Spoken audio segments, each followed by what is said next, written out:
tulikuwa tumekaa tu nyumbani na mama hapo tunatulia. Mamako? Mamako? Si mamangu, manzi yangu. Nani? Manzi yangu. Nasikia umeoa mwisho ni mdogo kushinda huyo. Sasa tu ndio umemwondesha hiyo tabia. I can do it. Hata wazazi. Kwa hivyo mimi nilikufa. Kwa maisha mtoto yangu.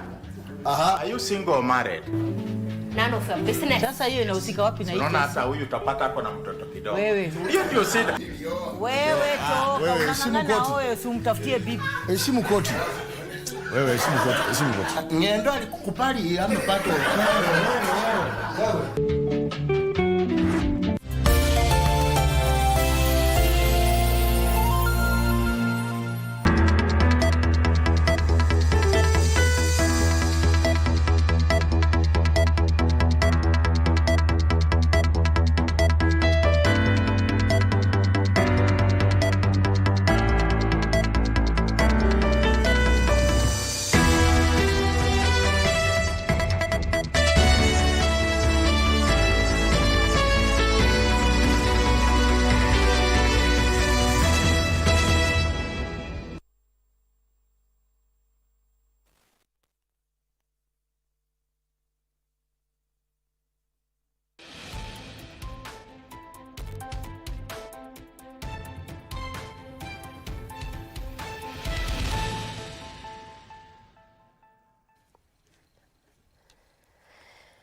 President William Ruto is set to deliver his State of the Nation address to a joint sitting of Parliament 2:30 p.m. today. This becomes his second State of the Nation address, and he is expected to speak to issues to national issues as well as government progress, and this is per Article 132, Section 1 of the Constitution that mandates him to do so. That is largely the biggest story today, and we are tracking that for you. You're on Lunchtime News. I am Doreen Arange. Brian Muraru is our sign language interpreter.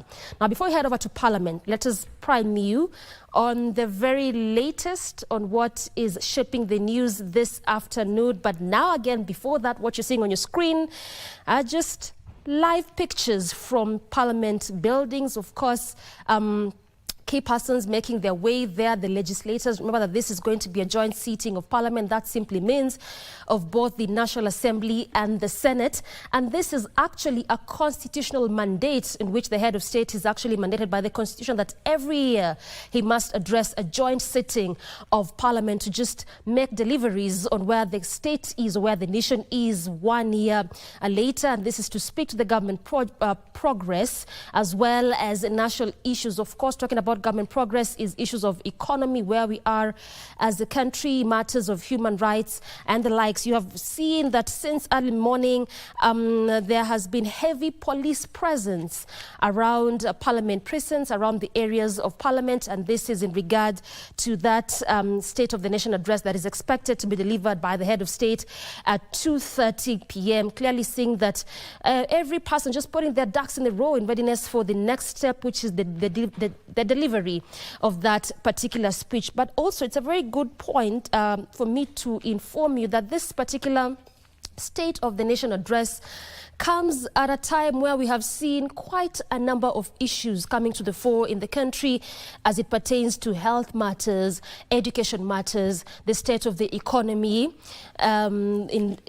state of the economy, which has been one key pertinent issues and something that a majority of Kenyans have spoken to, given the fact that we have been informed that the inflation rate has reduced to 2.7%. The rate of the dollar, the Kenya shilling against the dollar also reduced to 126, 128 thereabouts. We've seen the price of fuel coming down progressively. But the realm of question has been, is this what the Kenyans are feeling? Does what is actually in the papers reflective of what Kenyans are feeling? We just want to very quickly hear sentiments of Kenya in regards to the state of the economy as well as the entire state of the nation and what exactly they're expecting the president to be speaking to. What issues are they expecting the president to address ahead of this State of the Nation address? Let's listen. Uchumi, bidhaa zinapanda, kila kitu, maisha imekuwa magumu, Maisha imekuwa magumu, napata vyakula saizi napanda, ilhali hata sahi kuna mavuno, but tunapata mahindi sahi, hata gorogoro sahi imefika 110. Bunge ibaki independent, isikue interfere to na executive ama judiciary. Leambua pesa mfukoni, sasa hakuna kitu. Sasa ndio maisha iko juu kabisa. Ukiangalia hata venye tunafanana sasa, watu wengine hatujakula na tulitarajia tutakuwa na kitu mfukoni. Tunaomba vitu zirudishwe pia chini. Ukienda kwa hospitali ni ukora tu. Ukienda kwa daktari na kuambia wachana na hiyo vitu sha. Tunataka pesa ndio tunataka. Hakuna kitu kingine tunataka. Na watu wametapakaa kwa hospitali tu wanaumia wakikufa. Ushuru ni mingi. Ni itabidi hii ushuru wengine tutarudi nyumbani. We expect that the services, the quality of services will also go up and we'll be able to get value for our money when it comes to the social health authority and the social health insurance fund. Atutetee upande wa kuuawa sisi wanawake. Juu unaweza toko naenda hustle, unakutana na majambazi, wanakuangukia, wanakuabduct ama wanakuua. Kwanza angalie matibabu, make sure kwamba common mwananchi ako na affordable health care. Kama ni issue ya housing, affordable housing, watu wasikusukumiwe kitu ambacho akitawafaidi ama ifanywe kinyume cha vile mtu anataka. The first years went to school and they have not even gone to class. What do you think is ringing on their mind? Mambo ya hospitali uangalie wamama na wazee na watoto wanakufa juu hawana pesa. Wakina mama wameuliwa. Wamama wameuliwa na wale wenye wanakuwa reported they are very few. Lakini wale wanakufa ni wengi. Rais wetu siuangalie chanzo ya kuuliwa akina mama. Quite a number of issues coming to the fore there from a majority of residents, ranging from economy, insecurity, housing, as well as health. Remember, that is a big story today. And momentarily, the moment the president heads over to Parliament, we shall be heading over there to just bring you the very latest from that particular end. But now let us prime you on the very latest from what has been making news in Nairobi and beyond on our lunchtime news bulletin. And the government has reiterated its commitment to eradicating gender-based violence across the country. Speaking during the flag-off of a caravan that will tour Nairobi County to engage communities and advocate for an end to GBV ahead of the 16 days of activism against GBV campaign, Principal Secretary for Gender and Affirmative Action Anne Wangombe expressed concern over the increasing cases of violence against women and girls. The PS urged victims to report cases of abuse without fear, emphasizing the importance of collective action in addressing this issue. The 16 days of activism campaign, to run from November 25th to December 10th, seeks to raise awareness about GBV and mobilize communities to take meaningful action.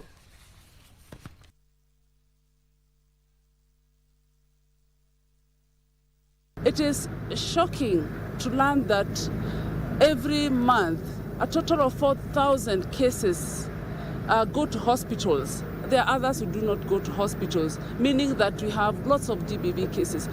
In the recent past, we have lost so many lives to femicide. We want to say no to femicide. We want to say that our girls, our women, have a right to live. And I'm calling upon men as our allies. Please help us in this fight against gender-based violence. Every person of goodwill to look at women as women, look at girls as girls, and as human beings who deserve to live a normal life and not life of fear. Community health promoters will now play a critical role in social health insurance fund registration across the country by conducting door-to-door registration in a bid to increase the number of those on board the new health scheme. According to Principal Secretary for Public Health and Professional Standards, Mary Muthoni, there are more benefits under the new health plan for all Kenyans as opposed to the defunct National Health Insurance Fund. We really need everybody to register so that should any ailment not be treated or not be treatable or not be prevented at the household level, then when you go to your local health facility, you can be catered for. Ensure you register your wife or your husband as a dependent. Ensure you register the children as your dependents. Do not register as an individual, but as per household.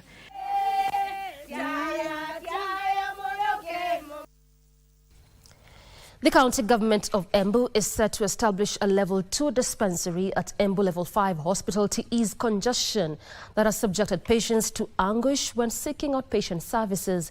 According to the Social Health Authority regulations, patients must first seek outpatient care at lower level facilities and can only go to higher level facilities on a referral basis.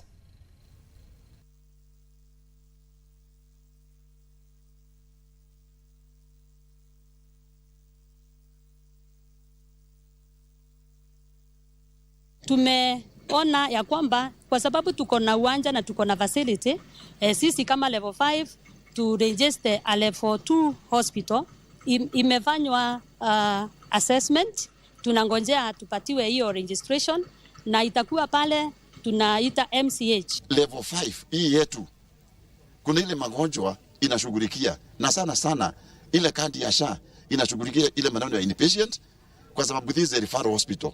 Kwa hivyo watu wengine wanakuja hapa bila kujua they are supposed to be refund, wanatakiwa wakuwe refund kutoka katika level 2, level 3.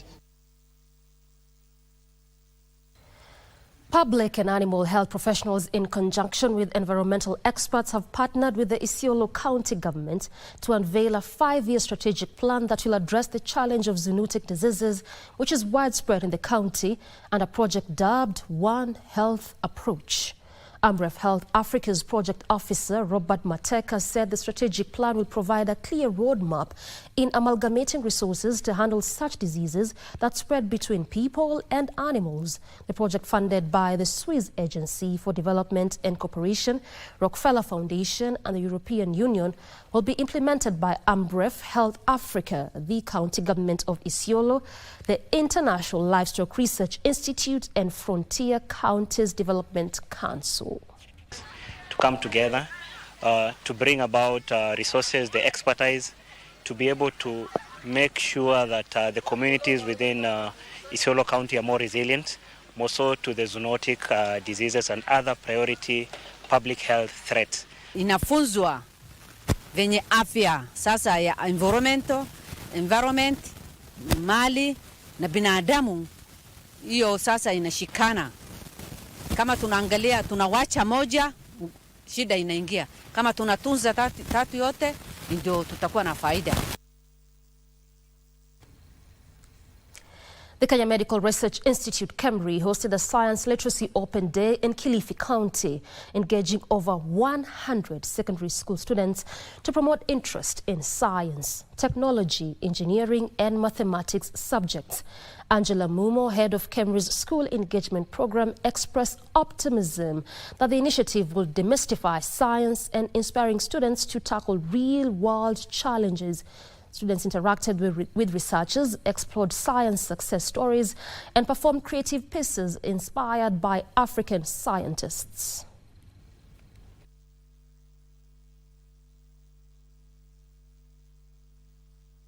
As a university, you'll need a B+. Kwa hivyo, every subject counts.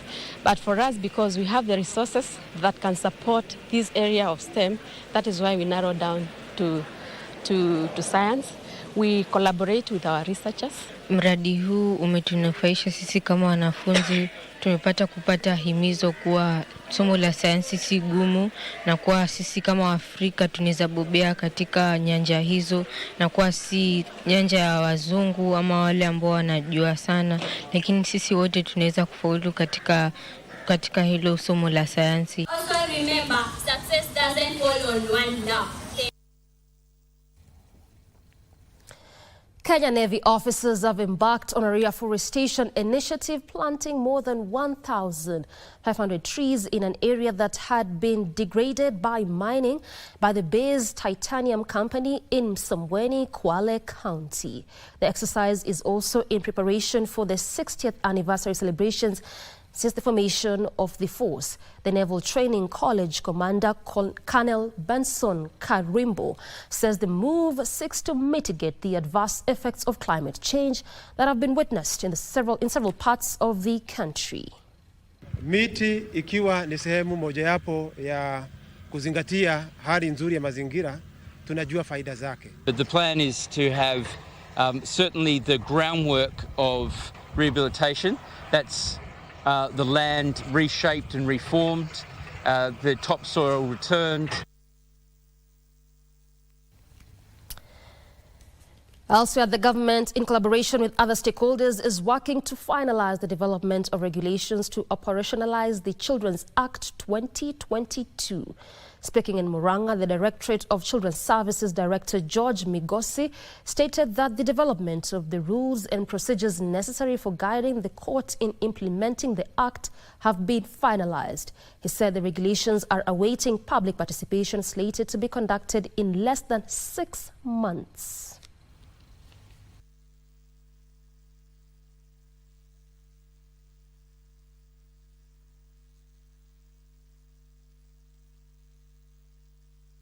Tumekuja na program inaitwa positive parenting ambayo ni module tumetengeneza ambayo hata county itaweza tumia. Tukikuwa na social workers wa county wataweza tumia hiyo masomo ya positive parenting ili wazazi waweze kufundishwa vile wataweza beana ulezi mzuri kwa watoto wao ili waweze kuepuka mambo mengi. Locals and business operators in Tigania, Meru County took turns rehabilitating the dilapidated tarmac road that joins Muriri Market and Isiolo Town after delays by the county government to begin construction. According to the irate residents, the poor state of roads has cost them a fortune as they are unable to transact business and access public utilities. They're now calling on the national government through the Ministry of Roads and Transport to come to their rescue and properly repair that road. Bara hii imekuwa na mashimo tangu mwaka wa 2000. Na kutoka mwaka wa 2000 tumejaribu kuangalia kama itafanywa maintenance ama ukarabati, mara wanakuja wanafunika inatoka mpaka imeisha, imefikia kiwango hii ambayo mnaona sasa. Afadhali waibomoe waweke moram, tuache kupata yale matatizo tunayapata. Viongozi wetu ambao tuliwapigia kura, tumeita MCA, tumeita MP, tumeita akina gavana, lakini wote hakuna ambao wanakuja kutusaidia. Kikundi cha wanabiashara ambao wamejiorganize ndio wamenunua zile gunia zile zinawekwa mawe ndio barabara iweze kupitika. These people are doing a job that is not theirs, well they faithfully pay taxes. Squatters in Nairobi County's Y area are calling on the national and county governments to help them reclaim their land after a court ruling that the 4,200 acres of land be returned to them. The squatters, who were displaced for the construction of a sewage treatment plant in 2014, said their struggles to return to their land have borne no fruits. Koti sasa imeamua kwamba squatters warudi kwa shamba, vita ziishe, ingie officially ya kwamba wamekuwa allocated. Kwa hivyo judgment yetu imesema ya kwamba shamba imekuwa allocated ama imepewa group 3. Koti imeendelea na hiyo kesi na imeona sasa wakati mzuri ni kutupatia hiyo shamba kwa vile iliona ushahidi ule tuko nao umetosha. Na kwa hivyo tulipatiwa hiyo shamba kwa court judgment ile ilipeanwa tarehe 3 mwezi wa 10 na tukaambiwa serikali imehimizwa itupatie hiyo shamba, tuingie kwa shamba kwa muda wa miezi 8 ikiwa imetupatia hiyo shamba. Local dairy farmers and youth in Murang'a County have received a boost with the delivery of 3 mixing machines for production of high-quality animal feed and dairy salt. Speaking at the Kangari Vocational Training Grounds in Kigumo constituency during the handover ceremony, Ahadi Kenya CEO Dr. Stanley Kamau highlighted the transformative potential of this initiative in creating jobs. The machines will be installed in Kigumo, Kiharu and Mathioya constituencies.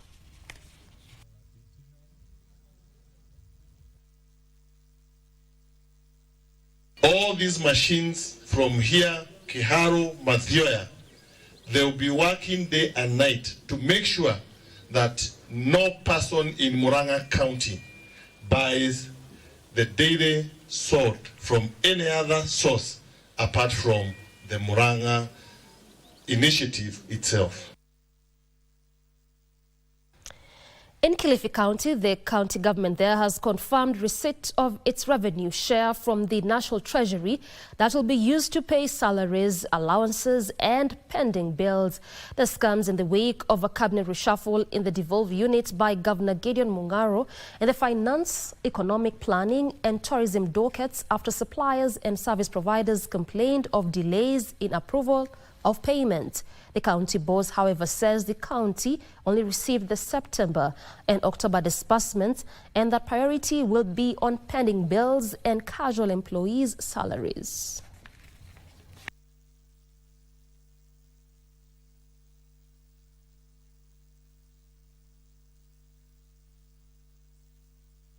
Naambia pole wale suppliers wote kwa sababu najua wamekuwa na muda bila pesa, si makosa yangu ama ya serikali ya county. Tumekuwa na uhaba wa pesa, lakini zile zimekuja tutahakikisha kwamba tunagusa watu wengi zaidi, hasa wale watu wadogo wadogo. So tunaamini kwamba kwa ile reshuffle ambayo imefanyika, wanakandarasi wetu ambao wamekuwa wakilalamika kwa muda, kwa sababu hata baadhi ya miradi ambayo iko mashinani imesimama kwa sababu wanakandarasi wamewekeza pale na wameshindwa kulipwa pesa zao. Kiangalia zile mageuzi ambayo wamefanyika in a professional angle. Watu ambao kwamba wametolewa katika department hii wamepelekwa katika department ambao kwamba amesomea hiyo kitu. More than 100 adults from Beta Sub-County, Homa Bay County, who previously dropped out of school have benefited from a skills development training offered by a non-governmental organization as the Arise Women's Center in Rusinga. The skills development program, spearheaded by Power for the People organization, is aimed at supporting education and skills training initiatives in order to equip participants with practical skills for economic empowerment and self-reliance. The beneficiaries, primarily young parents, reported significant improvements in their prospects for building better livelihoods, pledging to share their knowledge and skills to benefit others in the communities. In plumbing and all these others, to ensure that they have a dignified living and have a name within their society. If something that you are doing, you can get your own money. Kuna respect you will deserve. Good alumni, good people in the community who are able to serve themselves, then the community is rid of the vices that we see.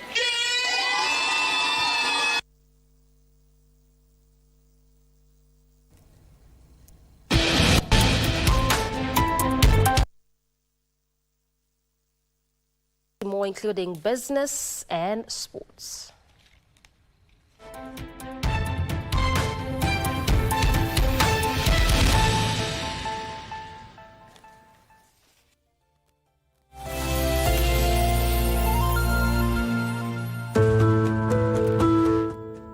Are you thinking about your future? Saving through a registered retirement benefits plan offers amazing benefits that make a difference when it matters most. A registered retirement benefits plan allows you to save up to 20,000 shillings every month tax-free.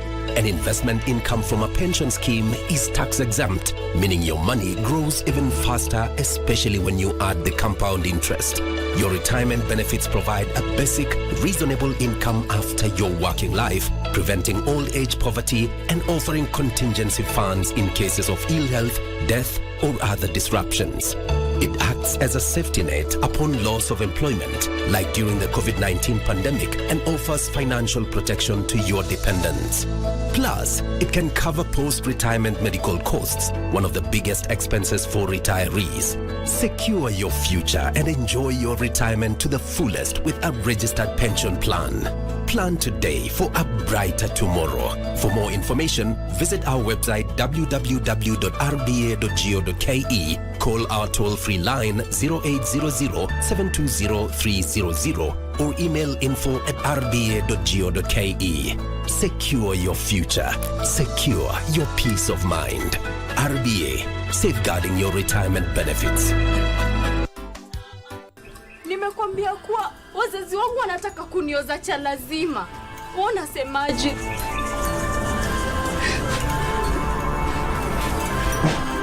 Ni dhihirisho kuwa hutaki chochote kutoka kwangu.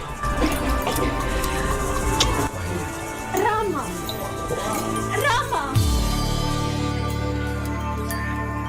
Chumbani mwako unamolala wewe mwenyewe, Utakata vipi wewe Simui hata kama hujamua? Watu watakuelewa vipi? Rama, hebu karibia hapa. Unakumbuka siku fulani ambayo ulikuja ukapata jamaa? Kama cherehani, Fiata hilo domo lako wewe. Mwenyekiti na katibu wake. Katika masuala ya umbea tu.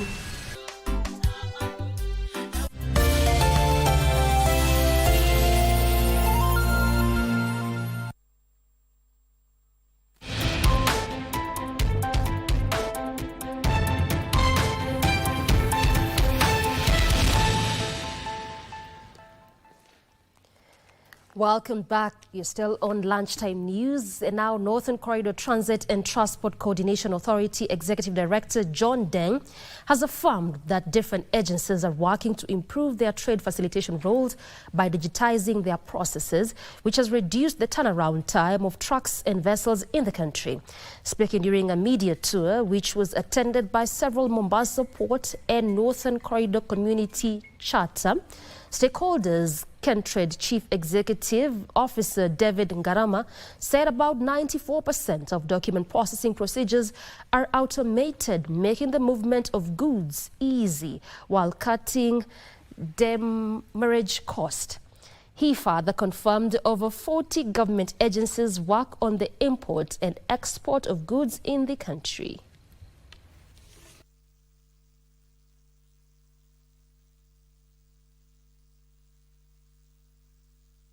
We want to evaluate how effective and how impactful we have been in terms of what we committed to do as agencies, as individual institutions.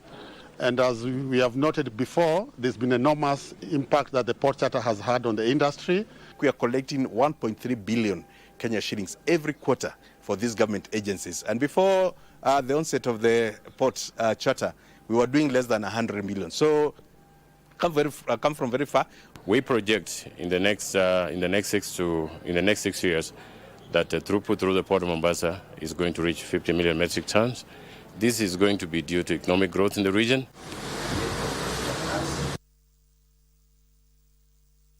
Time for your business news now. And over 700 entrepreneurs have benefited from a series of enhanced targeted training programs aimed at equipping micro, small and medium enterprise owners with knowledge to streamline business processes and reduce inefficiencies.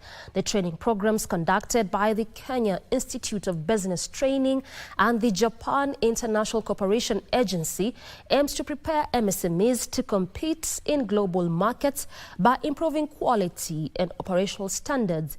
JICA's representative in Kenya, Shinkawa Makoto, says integration of entrepreneurship into TVET's curricula is necessary to prepare future entrepreneurs with necessary skills and fast-track industrial development.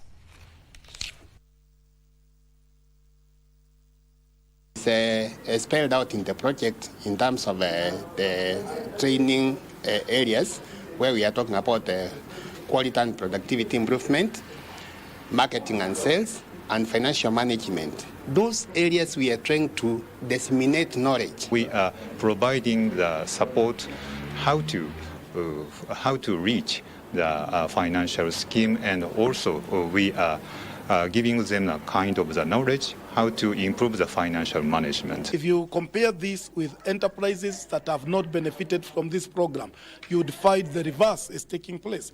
Other companies are reducing their staff, while the companies that have been benefited from this program are increasing their staff.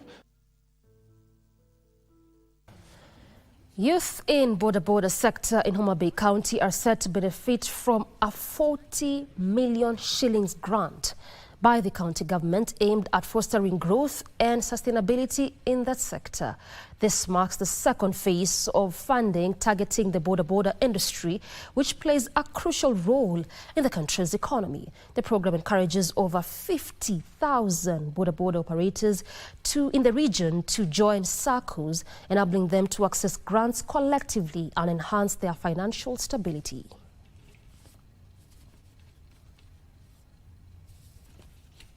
This sector has become a significant source of employment, particularly for our youth. It has empowered many to achieve financial independence and support to their families. As we acknowledge their contributions, we must also address the challenges they face, which is limited access to affordable financing, safety concerns, lack of adequate training, and infrastructure.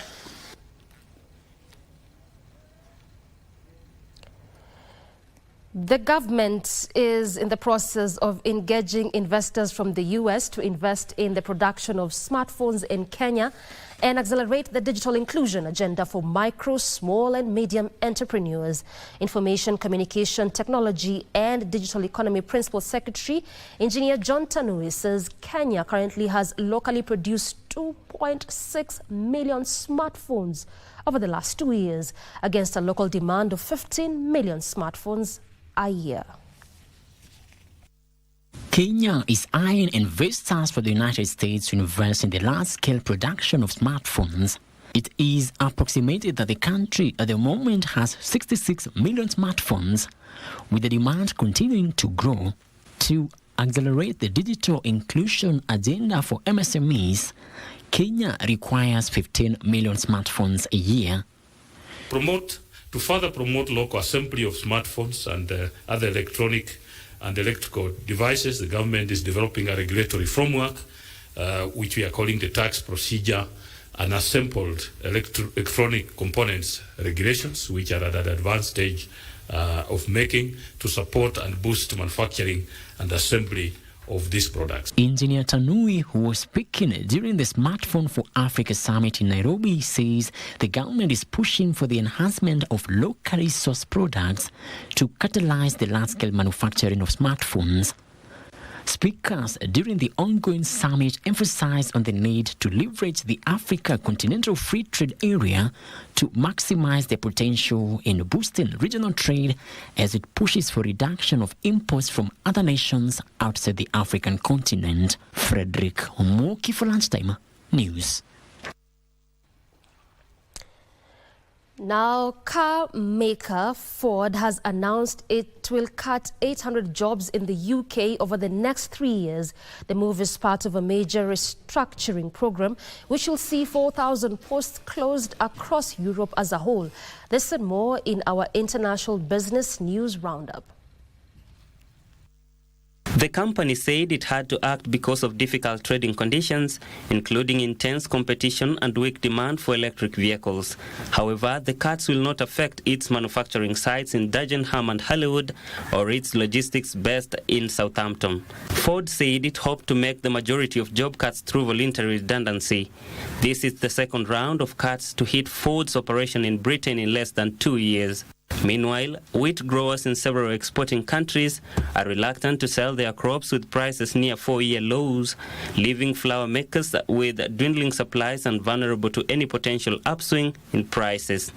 The limited supply held by flour makers reduces their buffer against production shortfalls that would trigger a rally in world prices, with global reserves already projected to reach a 9-year low and fuel food inflation. Finally, Google must sell its Chrome browser, share data and search results with rivals, and take other measures, including possibly selling Android to end its monopoly on online search.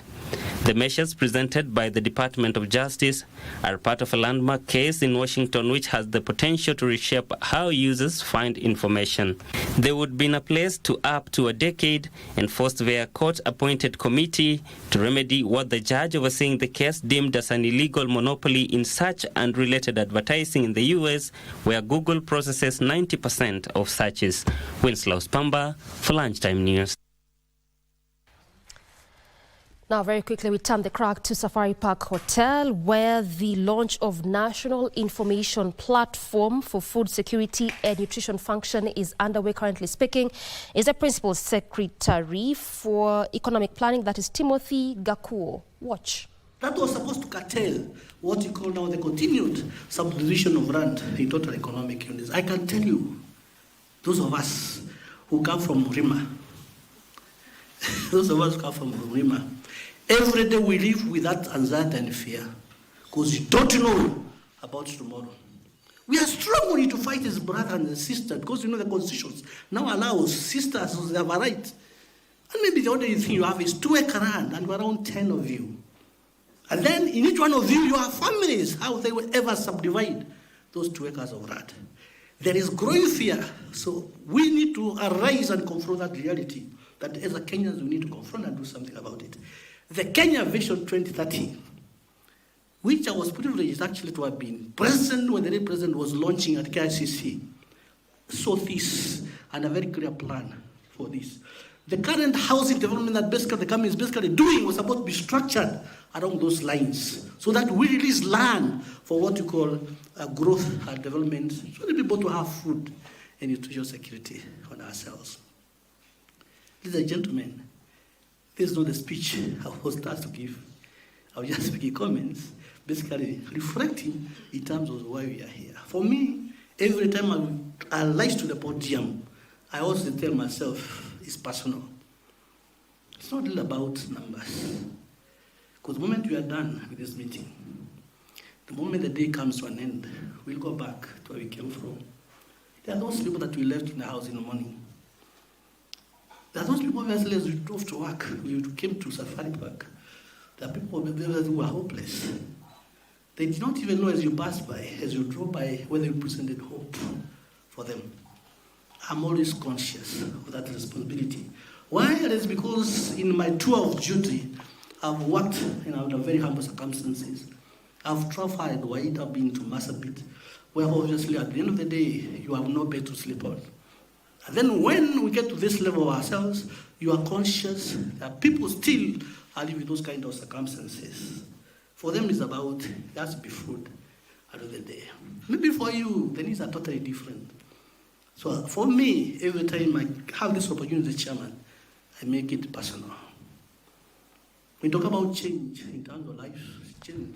Principal Secretary for Economic Planning, Timothy Gakuo, speaking there on matters food security. Our very own Regina Manyara is on that beat and she'll be filing a comprehensive report on the same.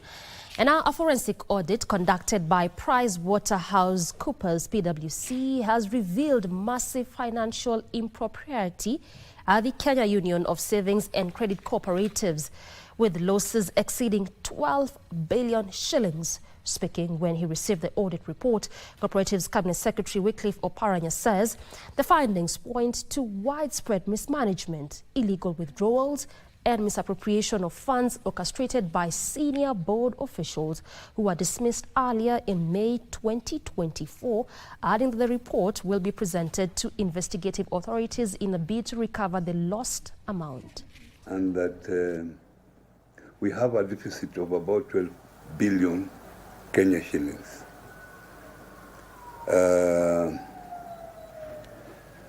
Now, how did we reach there as Cusco? How did they reach there? Cusco was formed, and instead of it carrying out its mandate, it decided to divert and go to areas that it had no mandate. Meanwhile, we are going to release this document to relevant government agencies to start their work. And in fact, that is what we were waiting, since we have a report. And being a government institution, we shall send it to ESCC, send copies to DCI and to police. Can exchange one or two issues.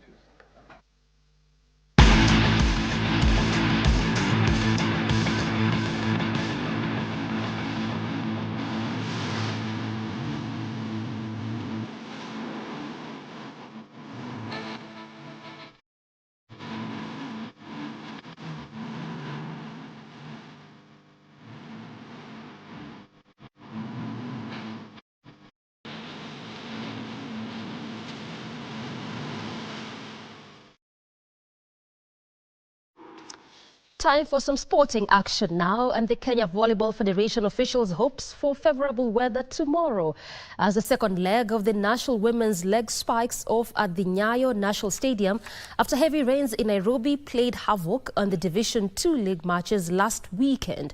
Kenya Pipeline, who are still smarting from their Nyeri outing where they lifted the Governor Mwalimu Kahiga Cup, will be up against defending champions KCB in what is bound to be a thriller, having won 2 matches so far in the National Women's League.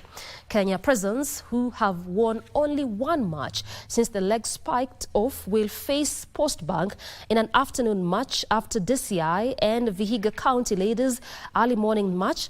DCI have won 2 matches since they began their campaign this year in Nyeri and looks forward to maintaining that form, while Vihiga are yet to register a win.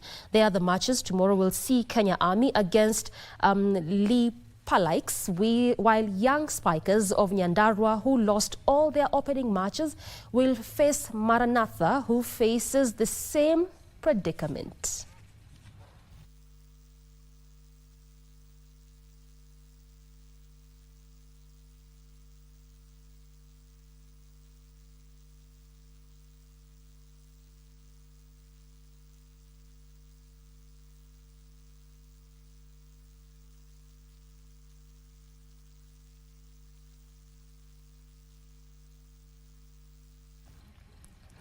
Chelsea advanced to the quarterfinals of the UEFA Women's Champions League after they beat Celtic 3-0 in Group B at the Stamford Bridge as Real Madrid joined them after a narrow 3-2 defeat of 20. Lyon are also through the knockout stage after they beat Roma 4-1 in Group A.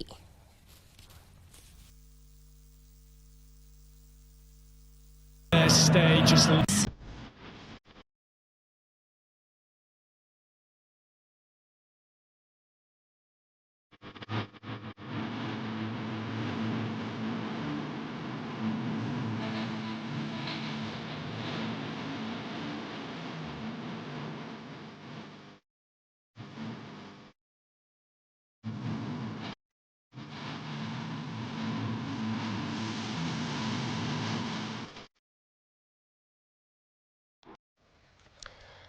We now turn the crack to Parliament buildings, where our very own Edward Kabasa has been there since morning, just tracking the developments ahead of the State of the Nation address. Kabasa, what more can you tell us for now?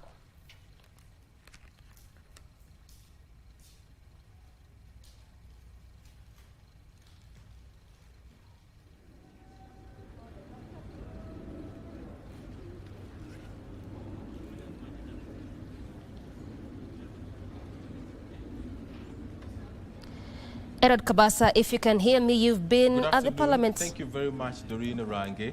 We are live at the Parliament of Kenya, a very important day in the calendar of Parliament and also for the country as a whole. This afternoon, the President of the Republic of Kenya, President William Ruto, will be addressing a joint sitting of Parliament.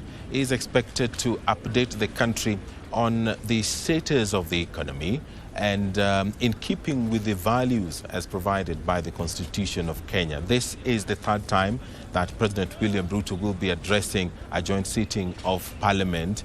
Last year, in November, he did give his first State of the Nation address, which he did highlight a number of issues, among them the need for the country to cut back on the expenses. The president did say that the country is debt-ridden and there is need to pay off those debts. He did also talk about the affordable housing, a project which the government has religiously undertaken over the last 1 year. And this afternoon, I am joined by Kamche Menza, my colleague, and it is quite an afternoon. But my question is, the country is watching from Homa Bay to Kwale County to Marsabit, somewhere in Vishakani. What are the expectations this afternoon? Na Kabasa haujawaambia kwamba Vishakani kwa kaunti ya Kilifi. Kwa hivyo kama anavyosema mwenzangu Kabasa ni kwamba matarajio ni mengi. Sidhani kama atakuwa na tofauti sana na matarajio ya Wakenya katika maeneo mbalimbali, masuala kuhusu afya, ambalo ni jambo ambalo bado ni donda sugu miongoni mwa Wakenya wengi. Iwapo SHA ama ikiwa SHA haifanyi kazi katika hapa Nairobi, basi na pia maeneo mengine nchini, sidhani kama iko tofauti upande wa Kilifi County ama Vishakani kama walivyosema. Kwa hivyo hilo ni swala ambalo Wakenya watakuwa wanatarajia kusikia rais akilizungumzia kwa undani. Na naimana kwamba atazungumzia, sidhani kama atakwepa. Manake bado ni changamoto ambayo Wakenya, ingawaje ni baadhi tu ya miradi ambayo yeye amekuwa akifanya katika serikali yake ya Kenya Kwanza, ni baadhi ya miradi ambayo bado ina changamoto. Nadanganya ama ni kweli kabisa? No, you are absolutely right. But what is evident is that every opportunity that the president gets, he talks about the possibilities that exist within our borders, that we always need to be positive as a country. If you can remember a couple of, I think 2 days ago, he did say that the naysayers will be proven wrong eventually. Is this the positivity that he's going to bring to Parliament this afternoon? Na ndio maana tunasema kwamba leo ni siku muhimu. Nimekuambia awali kwamba Wakenya, na imana kwamba mchana huu wa leo watakuwa wameketi kitako kwenye viti vyao wakitaka kusikiza, manake mambo ni mengi ambayo wanatarajia rais gusie. Mambo ni mengi ambayo wanatarajia kupata ufafanuzi ama kupata mwelekeo mwafaka kutoka kwake rais. Hapa tulipo, sidhani kama tumebakisha dakika nyingi ifike saa 8:30 ambapo kikao kitakuwa kinakaa. Hapa tulipo ndipo ndio sehemu ambapo rais atakuwa anaingia. Upande wangu wa kulia tayari gwaride lipo tayari, na kuna lile jukwaa ambalo tunaita ceremonial dais, ambapo atakuwa atasimama ama pia ataweza kukagua gwaride alafu atakuja kusimama. Na hiyo ni ishara kwamba huu muda umekaribia. Atakuwa anapita hapa kuingia lango hili kuu na kuingia ndani ya bunge. Upande huu ni bunge la Seneti. Mtazamaji, tu kukufahamisha, upande huu ni bunge la Seneti, upande wa kulia ni bunge la kitaifa, ambapo huko ndiko atakakuwa anazungumza na wananchi. Sasa muda unasonga, na Wakenya nimesema watakuwa wanajaribu kusikiza, kutaka kuelewa haya mambo yote ambayo rais ameyazungumzia. Umezungumza vizuri awali, ukasema ni mara ngapi? Ya 3 atakuwa anazungumza na Wakenya akiwa katika bunge la kitaifa. Mengi yalizungumzwa kufikia sasa. Tunasema ni ameanza mwaka wake wa 3. Je, Wakenya watakuwa wanahisi kwamba yale yote ambayo ameyazungumzia? Umesema tu na positivity, lakini positivity basi kuwe na dalili. Sijui kama zipo dalili kabisa. I think there is, but we cannot deny that the country is in some kind of a mood right now. And for a Kenyan who wants progress, I think it is important to expect the president to address issues that are going to raise the hope that tomorrow will be different. There are so many things that need clarification, and I think this is a platform that the president is going to use to clarify some of these issues, like, for example, the social health authority and social health insurance that has been a thorn in the flesh over the last couple of weeks. And also, there are issues to do with security as well. Kenyans want to feel safe. Kenyans want to feel that their investments are safe. But what I do like about such kind of a day is the mood, actually, especially within Parliament. For those who have been to Parliament before, it's always different when the president is around, isn't it? Kuanzia usalama, manake usalama umeimarishwa sana. Bunge kawaida wale na usalama wake, lakini katika sherehe kama hizi tunaona usalama unaongezwa, na hiyo ni kawaida tu kwa sherehe za kitaifa ambapo rais anakuja kuwa kama mgeni wa heshima. Manake hii leo mgeni wa heshima. Kabisa nataka nikurudishe, nadhani ni mwaka jana, nataka tuzungumzie tu masuala mawili matatu ambayo rais aliyazungumzia katika hotuba yake. Manake hii leo atakuwa pia anakuja kutoa hotuba. Mwaka jana kama sijakosea ndo alizungumzia swala la kuhusu ile inaitwa austerity measures, wakati wakisema kwamba baadhi ya bajeti katika wizara tofauti tofauti ama afisi za serikali zitaweza kupunguzwa. Wakazungumzia pia kuhusu ile mambo na travel, kwamba watajaribu kupunguza. Sijui kama unaweza kutukumbusha. Wabunge wataenda Mombasa through the SGR next month. I think it is. Lakini watakubali? Swali kuu ni je, watakubali? Manake spika wa bunge aliyaweka paruanja akasema kwamba watakuwa wanatumia SGR. Yeye mwenyewe akasema atakuwa mmoja wao atakaotumia SGR kuelekea Mombasa katika michezo ya Iala, mashindano ya mchezo wa kandanda ya Iala The message last year was that we need to cut back, we need to reduce these expenses. And I think the Speaker of the National Assembly will perhaps tell the President today that we are keeping with the directive that you gave us the last time that you were here. And I am pleased to tell you that my members are going to Mombasa via the SGR. They are no longer going to board, flights. So I think it's a good show. But most importantly, if you have been keen on government expenditure, then you will realize that this directive has been implemented since the President gave out this directive. And I think perhaps he's going to talk to us, tell Kenyans that because of ABC and D, we have been able to achieve this. And probably the next phase is such a direction. Ambapo ndo masuala ambayo yamekuwa yakionekana hata katika vikao vya nyuma. Yuaja, yuatoa hotuba yake, alafu kuna baadhi ya sheria ambazo anataka bunge ibuni kwa ajili ya kufanikisha mikakati fulani. Maanake atakuja azungumze ile tunasema ni alivyofanikiwa, mafanikio katika miaka miwili. Atazungumza kuhusu changamoto na pia atazungumza kwenda mbele tutakuwa tunatumia njia gani. Sasa katika kwenda mbele ndo pale anajaribu kama kuna mikakati ambayo anahitaji kubuniwa kwa sheria, anajaribu kubuni kama ni sheria ama anawaambia bunge tafadhalini angalieni swala hili, mtengeneze sheria ambayo itatusaidia katika kuweza kuwafikia hili. Sijui kama ndivyo tutakavyotarajia pia leo. No, I think he is allowed to ask Parliament of, what direction to take, or we have this, we need to solve that, so we need such kind of a law in place. But then again, you have to realize that Parliament is an independent entity. The last thing that it wants is to be seen to be getting directions from the executive. Yes, so through the leadership, the minority and the majority, I think the president of the executive will be able to communicate. But all he can do is suggest that there is need to do this. For us to achieve A, we need to put in place such kind of mechanisms. He has taken this opportunity to speak these issues in the past, that we need to have such kind of a law in place. So perhaps this is going to be an opportunity for him to also do that.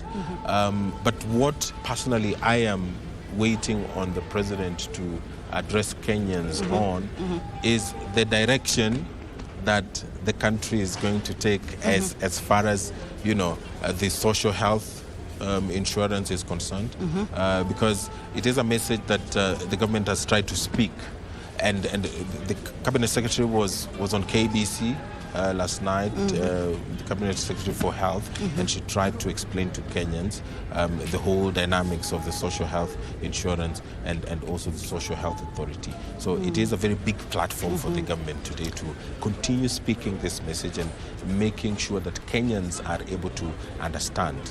Na pia tusisahau mtazamaji, masuala ya kilimo yamekuwa mojawapo ya masuala muhimu kwenye agenda. Are you a farmer? Mimi ni mkulima, ndio maana nimekumbuka. Maanake hatungemaliza kikao hiki kama hatungemaliza mazungumzo haya bila kuzungumzia kilimo. Maanake kilimo pia ni mojawapo ya baadhi ya masuala ambayo Kenya Kwanza imepatia kipaumbele. Na nakumbuka tulipokuwa katika sherehe za mashujaa, alisema kwamba msimbojeni ama tunaweza sema kama ni fertilizer ilikuwa itaweza kusambazwa kwa haraka pia kwa wakulima. Maana saizi ni msimu wa mvua. Asubuhi tu ya leo tayari tumeshuhudia kwamba mvua ilikuwa inanyesha. Saizi jua limechomoza, lakini huu ni msimu wa mvua. Wenyewe anasema mvua ya mwaka, yani mvua ya kufunga mwaka. Kwa hivyo inaitwa kama mvua ya mwaka. Kwa hivyo ni wakati wa kilimo, na pia nadhani atazungumzia masuala ya kilimo katika hilo swala. Na pia masuala ya elimu. Tumeona pia elimu ni swali moja ambalo bado linasumbua. Ukiangalia migomo ya wahadhiri wa vyuo vikuu, ukiangalia bado kuna hiyo education funding model. Sijui kama ni masuala ambayo Mkenya pia atarajia. Manake mimi kama Mkenya niliyeko hapa, nimeketi kwenye kiti, natarajia yazungumzie. Manake tunao pia wadogo zetu ambao wanategemea mambo kama hayo. Let me ask, if you are in a position that the president is in right now, what kind of a demeanor would you have? would you be honest about the things that are, or the challenges that are facing the country, or you would just talk about what is going to come? That, you know, this is the direction that we are taking as a country, and this is what we need to do. Bila shaka mgonjwa, kabisa mwenyewe wafahamu kwamba hata ukimwona mgonjwa akiwa hospitali pengine kama umekwenda kumwona mgonjwa, umemwona kama leo na uende umuone kesho ama baada ya wiki moja, utampatia moyo, utasema kwamba unaendelea vizuri kwa sababu ulivyosema awali tunafaa tuishi kwa tumaini. Kwa hivyo utakuwa unampatia moyo tu, unampatia moyo, lakini si kwamba unampatia moyo bure, lazima pia upande wa pili kuwe na matokeo ama kuwe na jambo ambalo linaonekana. Nadhani hapo ndipo Wakenya wanataka kusikia kutoka kwa rais.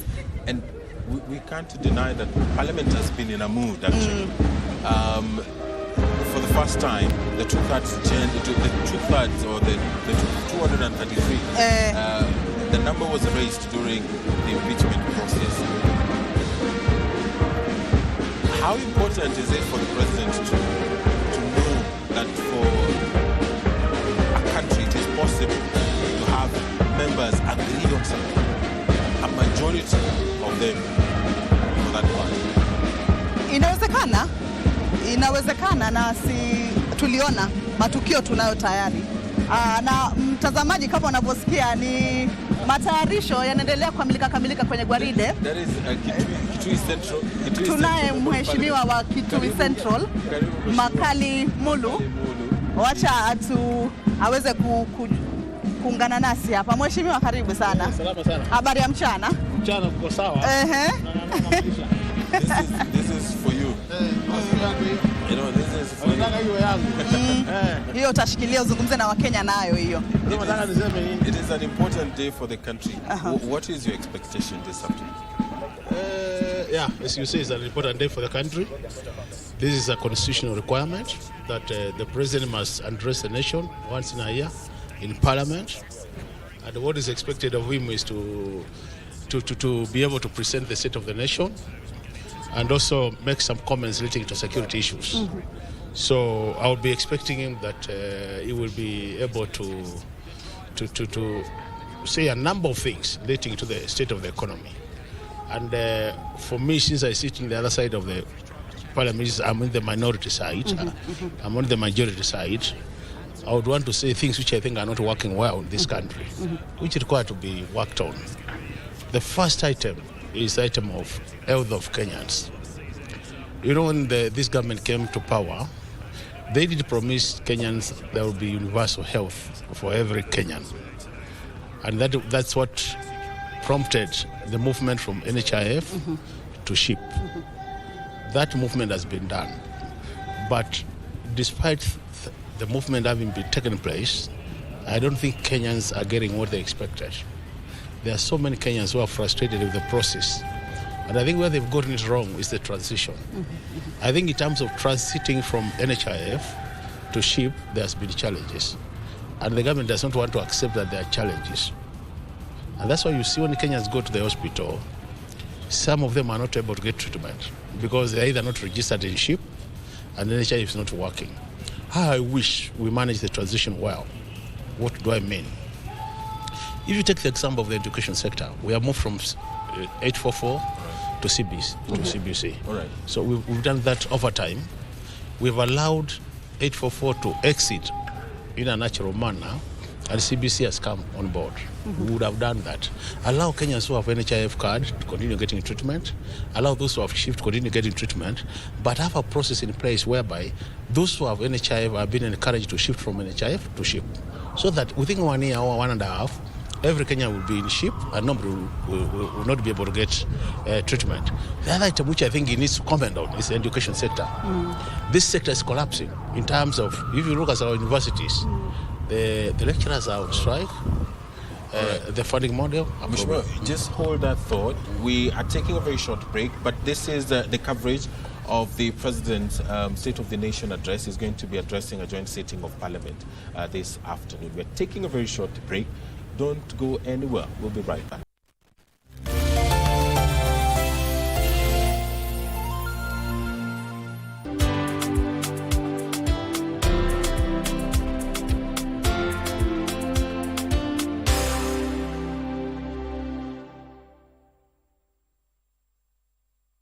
Are you looking for a brand-growing outdoor advertising with beautiful simplicity and an artistically inspired choice? Look no further. Our 40 years of credible reputation and experience will give you exceptional brand traction. Nimekwambia kuwa wazazi wangu wanataka kunioza cha lazima. Unasemaje?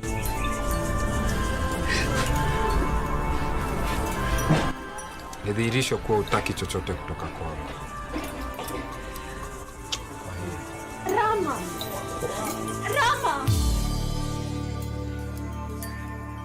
Chumbani mwako unamolala wewe mwenyewe, We are located at Corner Plaza, 4th floor on Parklands Road. Take Talk. Get your brand on the talk with City Clock.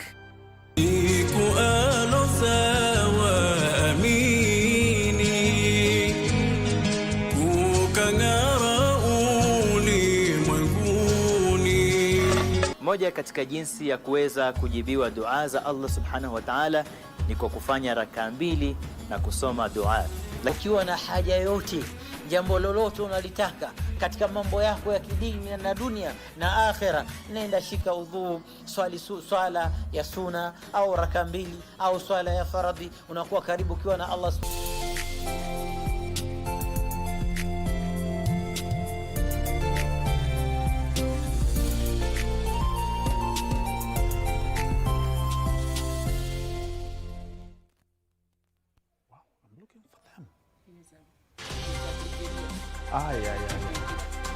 You unaweza mfanyia as soon as when you go there.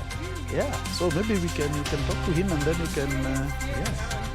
He must be knowing that program because even generals have done for generals, have done for brigadiers.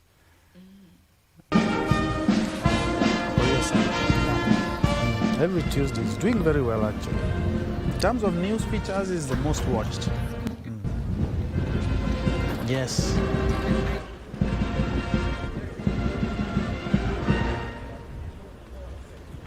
Good afternoon. You are watching special coverage of the State of the Nation address. This afternoon, the President will be addressing a joint sitting of Parliament, and actually that is an address that will be taking place probably in about 45 minutes from now. A lot of activity is currently happening in Parliament. On my right, I can see the Speaker of the Senate together with the clerk of the Senate. We did see the principal, the Chief Cabinet Secretary, actually, Musalia Mudavadi. He has arrived at the Parliament of Kenya, and we are also seeing the security chiefs. They're also here. So in a couple of minutes, the President will also be here. He will inspect a guard of honor, and the national anthem will be played as well, and then he will be ushered into the precincts of Parliament where he will sign a visitor's book. And later he will head to the National Assembly chambers, which is big enough to accommodate all the members of Parliament, both the Senate and the National Assembly. On the set, I am with my colleague Kamche Menza and the Kitui Central Member of Parliament, Makali Mulu, who has a lot of experience when it comes to issues, finance and budget making.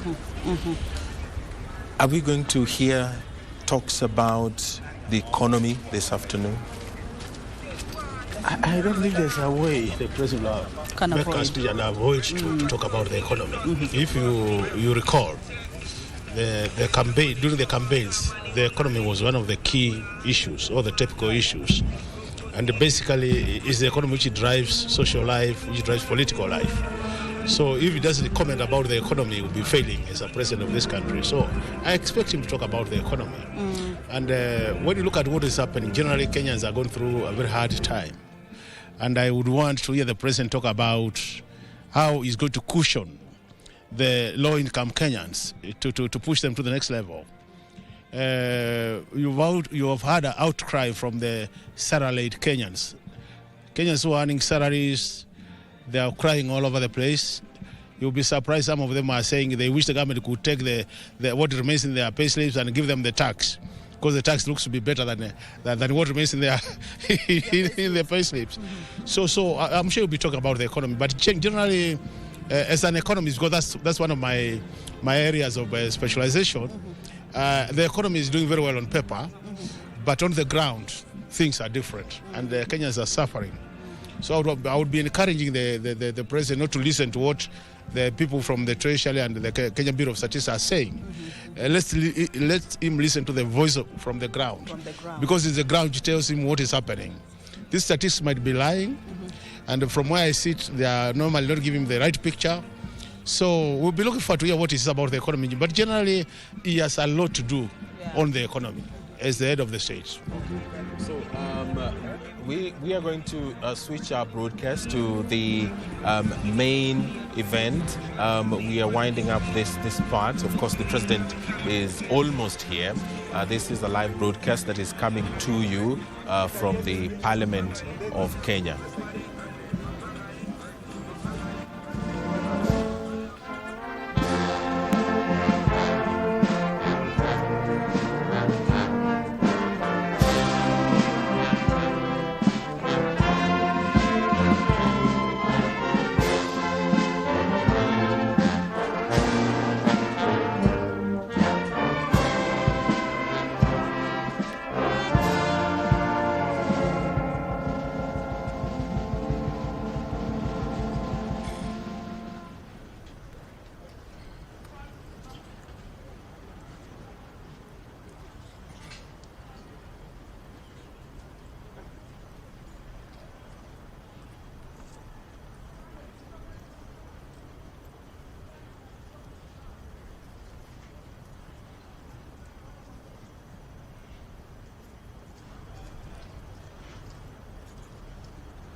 Very well, those are live pictures from Parliament buildings where, as you have seen, in the next couple of minutes, the head of state is expected. And before he enters Parliament, as you've seen, there's a guard of honor that he is going to be inspecting. Later on, he is going to be entering the Parliament buildings, and later on, he will be making his much-awaited State of the Nation address at about 2:30. And thank you indeed, Kabasa and Kamche, for the live coverage there. And as you've listened to the last final minutes, they were talking about the economy, and Macau is talking about the economy doing well on paper, but a little bit different qua ground. And that is what we will be talking about at this moment as we wait for the president to make his way to Parliament. As you can see, those both speakers are expected in the National Assembly, after which the head of state will be expected to be making his much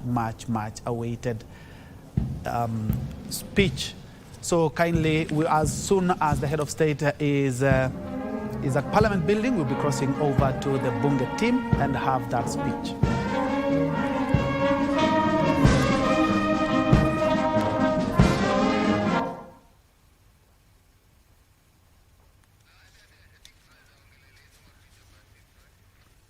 Very well, and as we had pointed out earlier on, the preparations are done. As you can see, the majority of roads that are leading up to Parliament building. As usual for today, there are no-go zone.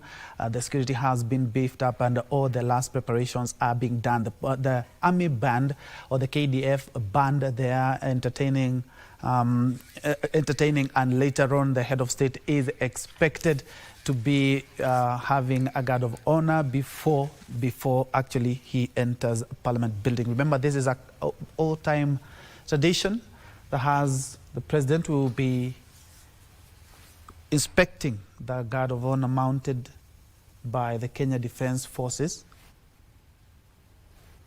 after which you will be invited and escorted by the speakers of both houses.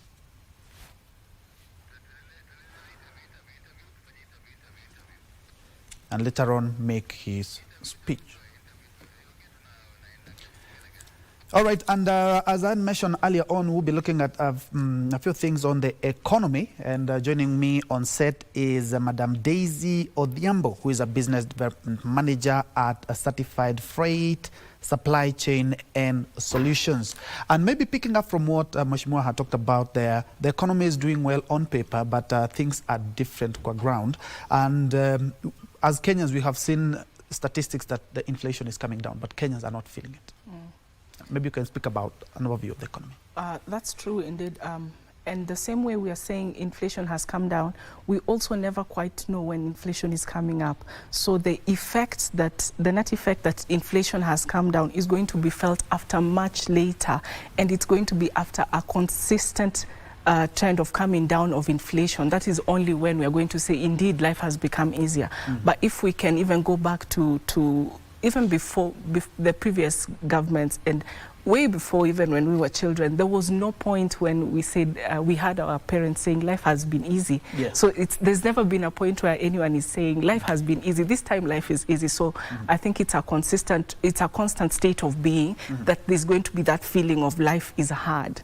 We only appreciate it in hindsight. So like compared to prices in 2007, now we are saying, man, 2007 life was easy. But indeed, even at the time, there was the feeling of there's a pinch in the economy. So it's not something to be felt immediately. Yeah. So Kenyans should be patient a little bit more. Yes. You know, Kenyans have always been told to be patient. Now we're talking about two years down the line. That's true. But let's go back to the dollar. So went up to a high of almost about 170, and now we are at around 128, 29, 30 there. True. We're still not feeling the effects of that. Yeah. Or are we? Is that we are not appreciating that? So Kenya is largely an import country. Yes, yeah. True. And so when the dollar was at 170, everyone was still complaining, but no one was talking about the people who are being paid in dollars, because those who are not complaining, I can say, right?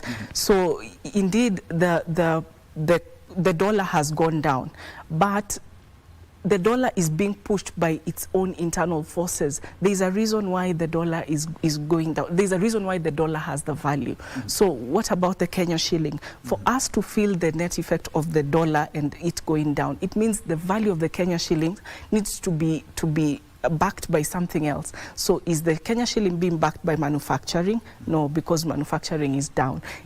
What other minerals are we trading in to say that it's going to cushion the shilling? There's none. So that is why even when they say that the dollar has gone down, which indeed it has, we will still not feel it because we do not have something to back our own currency. Yes, and we largely depend on imports. So we are able to maybe import quite a bit, but we are saying what is going to cushion this Kenya shilling so that we really feel the benefit of this dollar. And the drop in, mostly as we head towards festive seasons, there's a lot of imports, a lot of Kenyans are buying a lot of things.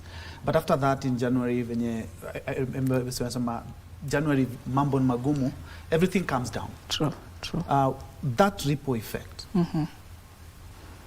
So the economic cycle from the import-export point of view is that usually the second half of the year, we have a lot of imports coming in because now the budget has been read, so everything is stable now. And so we are able to bring in. So we have a lot of imports during this second half of the year.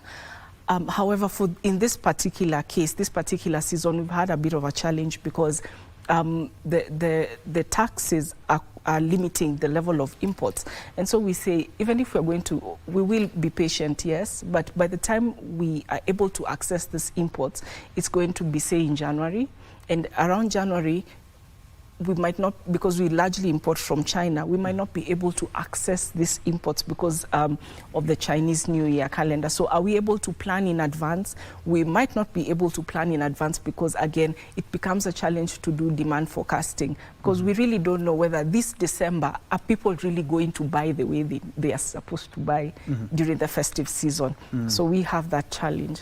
And let's go back to the cost of power. One of the key government agenda under the bottom-up economic transformation agenda is manufacturing. And if at all the cost of power is high, of course, that will cascade down to the ordinary mwananchi in terms of the cost of the product. Kindly talk about the cost of power and how it affects the economy as we are. Yeah, so this thing about cost of power, it's one of the factors of production. And we really depend on electricity, okay, to support manufacturing.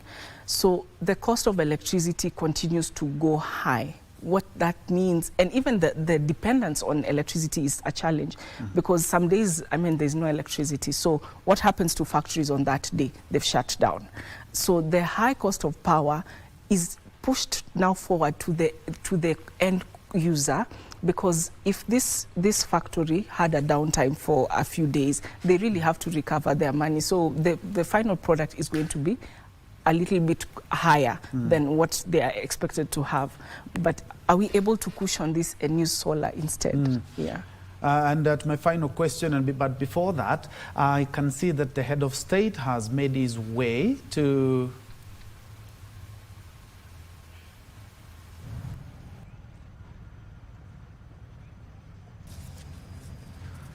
Our head of state has just arrived, and just before he enters Parliament, as I mentioned earlier, is that he's going to inspect that guard of honor mounted for him by the Kenya Defence Forces. This is a custom that we have upheld for years. First of all, the head of state is having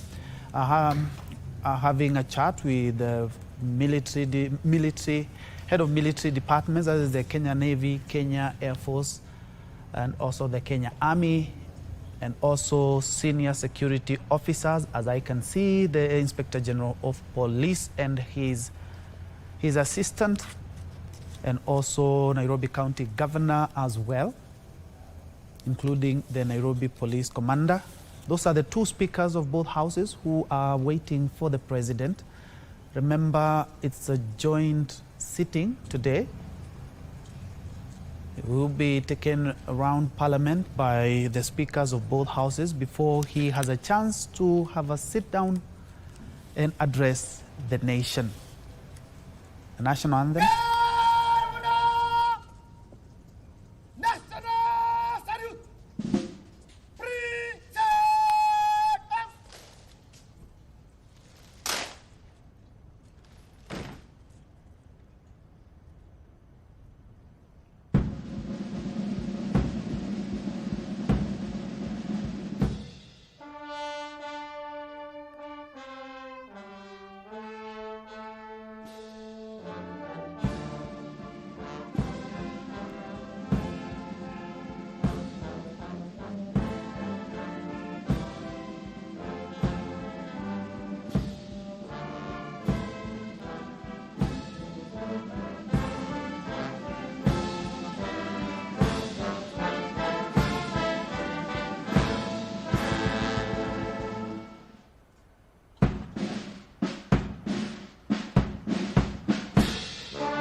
Your Excellency, guard of honor, mounted by Moya Base, Blessed Our Lady, respected sir.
Your Excellency, we have permission to carry on with the correct.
Very well, President William Ruto has just inspected a guard of honor mounted by the Kenya Defence Forces, Kenya Air Force Wing, and to be specific, Moi Air Base, and now is just having a chit-chat and being welcomed by the Speaker and the Deputy Speaker. Remember, the Speakers of both Houses and Deputies are also there, flanked by his Deputy, Professor Kithure Kindiki, and also, as you can see, the Majority Leader in the Senate, and also the politicians from the August House, that is the National Assembly. They are including senators and other parliamentary officials. So from there, we are expecting that the president will have a session there before he's going to make a tour of both houses before he has his opportunity to have a sit down, and the Kenyans eagerly awaiting State of the Nation address. We are expecting that the head of state is going to be touching on matters, the bottom-up economic transformation agenda. He is also expected to touch on the economy that has been quite challenging in the last couple of months, so to speak, and especially in the light of the COVID-19 pandemic. Other than that, we also expect the president to touch on food security, matters agriculture. Where are we? The subsidized fertilizer program. We also expect the president to be touching on our national policy and also our foreign policy as well. And he has indeed made his way inside Parliament. And in the next couple of minutes, we do expect him to be making his speech.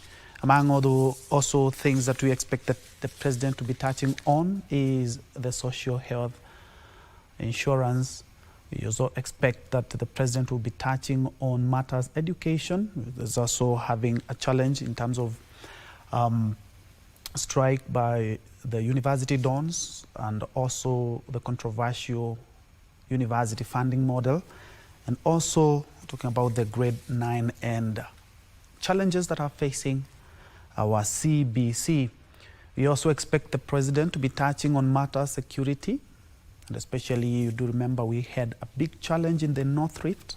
The head of state also being expected to touch on that. He's also expected to be touching on matters governance. Remember, this is the first speech that he is making to the nation in Parliament since the ouster of his deputy and the installation of a new deputy. We also expect the head of state to be touching on all other arms of the government. And for now, I now hand over to my Bunge team who are standby for the rest of the program. This will be his third State of the Nation address since he assumed power in 2022. And so, our dear viewers, welcome for this live proceeding brought to you by the Parliamentary Broadcasting Unit in conjunction with the Kenya Broadcasting Corporation. And this State of the Nation is just the only agenda in the order of business this afternoon at the National Assembly. Remember, the President is addressing the nation through a joint sitting of the Senate and the National Assembly, popularly known as the bicameral Parliament. And in the order of business this afternoon, immediately after the President makes his way into the chamber this afternoon, we'll be having a prayer session, and equally that will be followed by convocation by the Speaker of the Senate as well as by the Speaker of the National Assembly. And the Speaker of the National Assembly will then invite His Excellency the President to make his speech. Then that is, at that juncture, is when the President will make his State of the Nation address. And immediately after the conclusion of that, we'll have the House adjourning this afternoon, owing to the fact that the State of the Nation address is the only agenda lined up for consideration by the both houses of Parliament.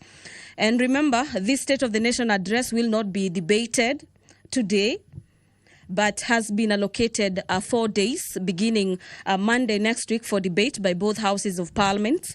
And according to the ruling by the Speaker of the National Assembly, is that the President of the Republic of Kenya will be heard in silence by the members of the National Assembly as well as members of the Senate and the dignitaries present. Our dear viewers, we already understand that among other guests who are accompanying the President for this third State of the Nation address is the Prime Cabinet Secretary, Honorable Musalia Mudavadi, as well as the Deputy President, Professor Kithure Kindiki.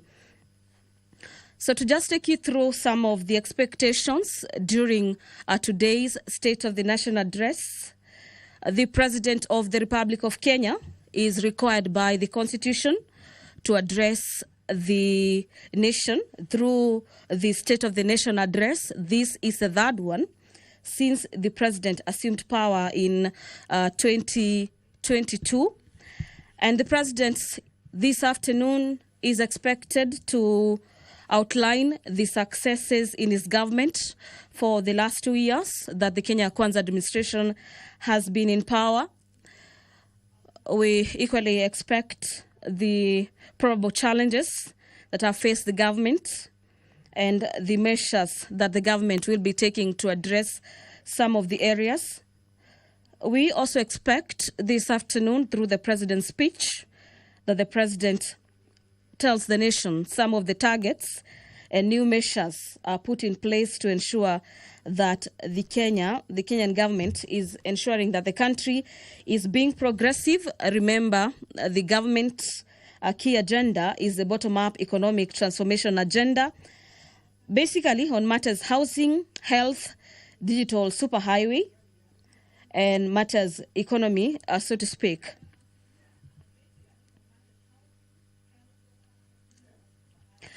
The very first State of the Nation address was done on the 1st of 29th of September, the year being 2022.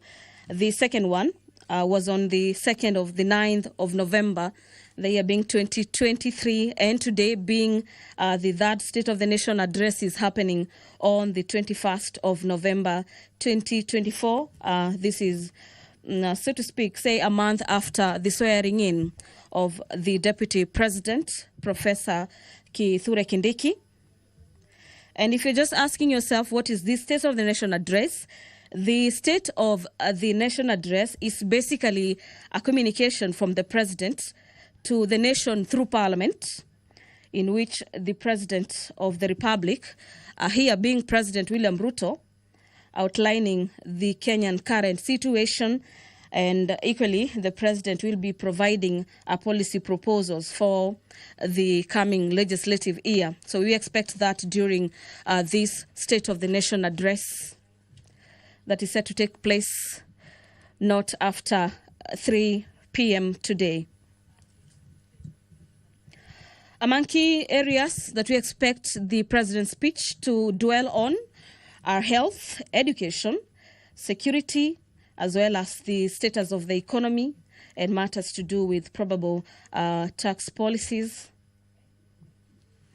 Remember, this third State of the Nation address comes at a time when there has been concerns about abductions and forceful disappearances and cases of femicide being on the rise. And we heard the president just yesterday pledging to support the war against femicide, with about 100 million shillings being the commitment of the executive that the country and the top in command is ready to slay this dragon of matters femicide. And we will equally be expecting the president to tell the nation the measures that the government has put in place to ensure that the dragon of corruption is slayed, and what further the government will be doing through its various independent bodies to ensure that the corruption issue remains a matter of the past.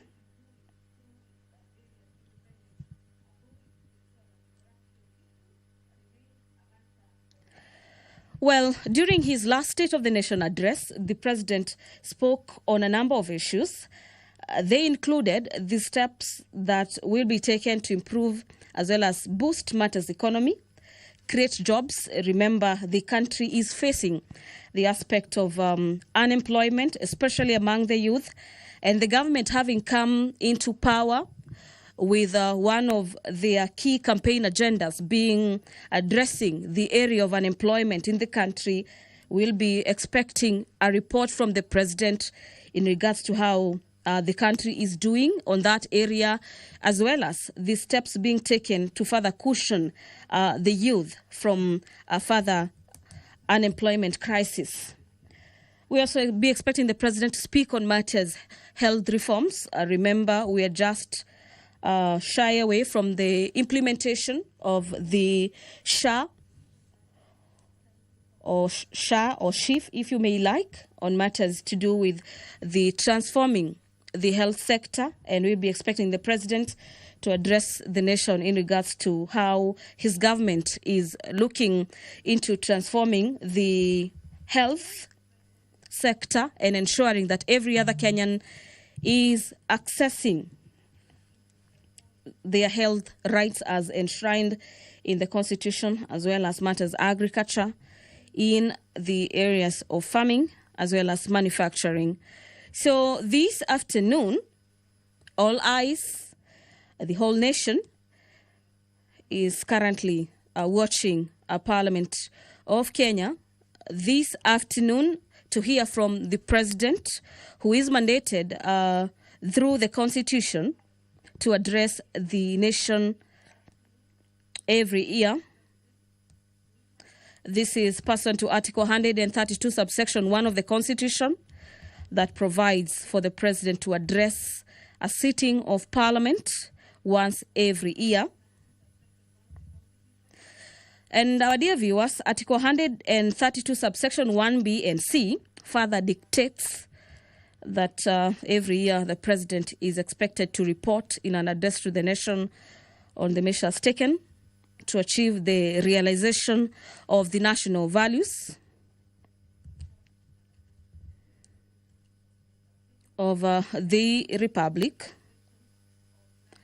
and equally submit a report for debate to the National Assembly on the progress made in fulfilling the international obligations of the Republic. This report that will be submitted this afternoon is scheduled for debate from Monday next week. Remember, the National Assembly has already adjusted its sittings for the next 2 weeks, so to speak.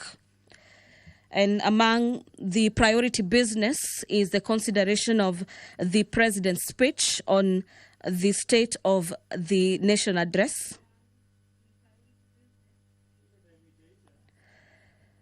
This year's address is coming technically about a fortnight after the swearing in of Deputy President Professor Kithure Kindiki.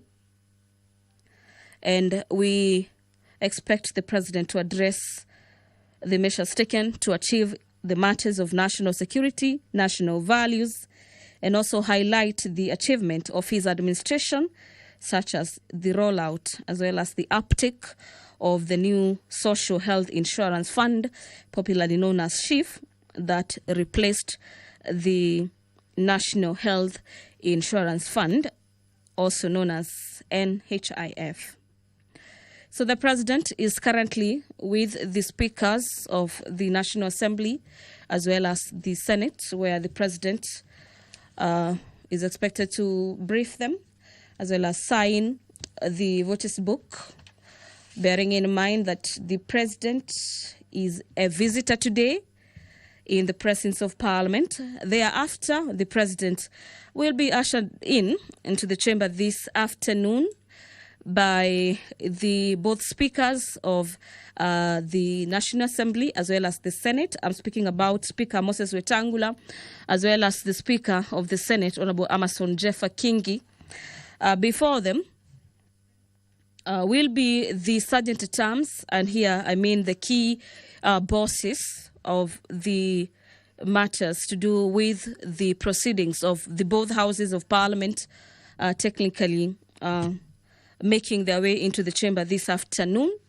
And immediately after, the Sergeant at Arms carrying the mace make their way or do that step into the chamber this afternoon.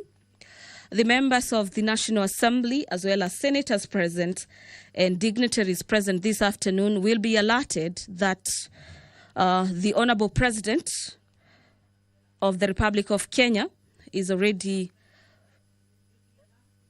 ready to get into the chamber this afternoon and do exactly that, which is the address of the nation that will be preceded by the announcement or probably the notification by the Speaker of the Senate as well as of the National Assembly, who are expected to do a convocation.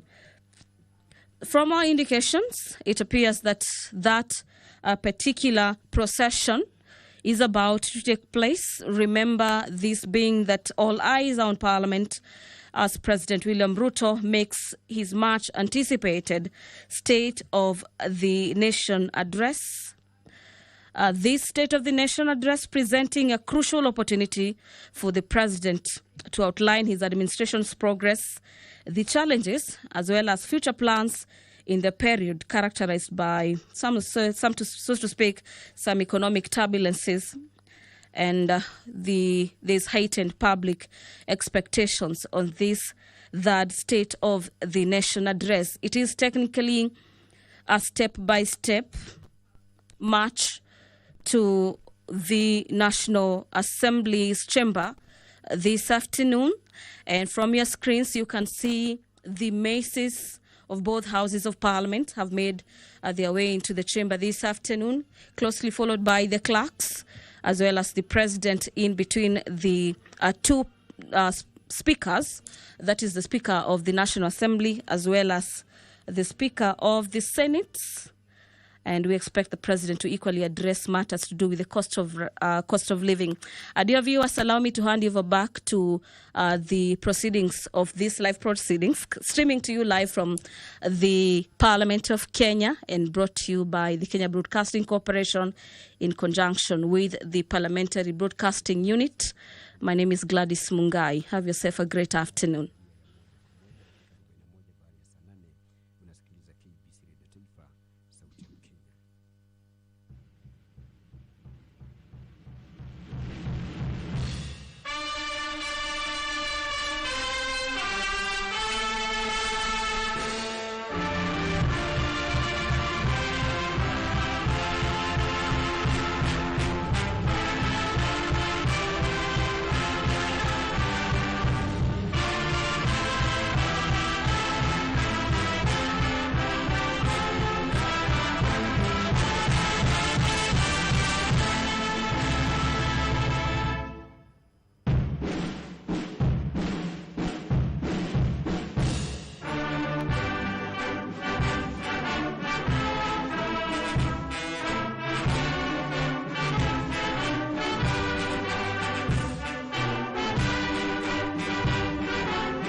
Na tuombe.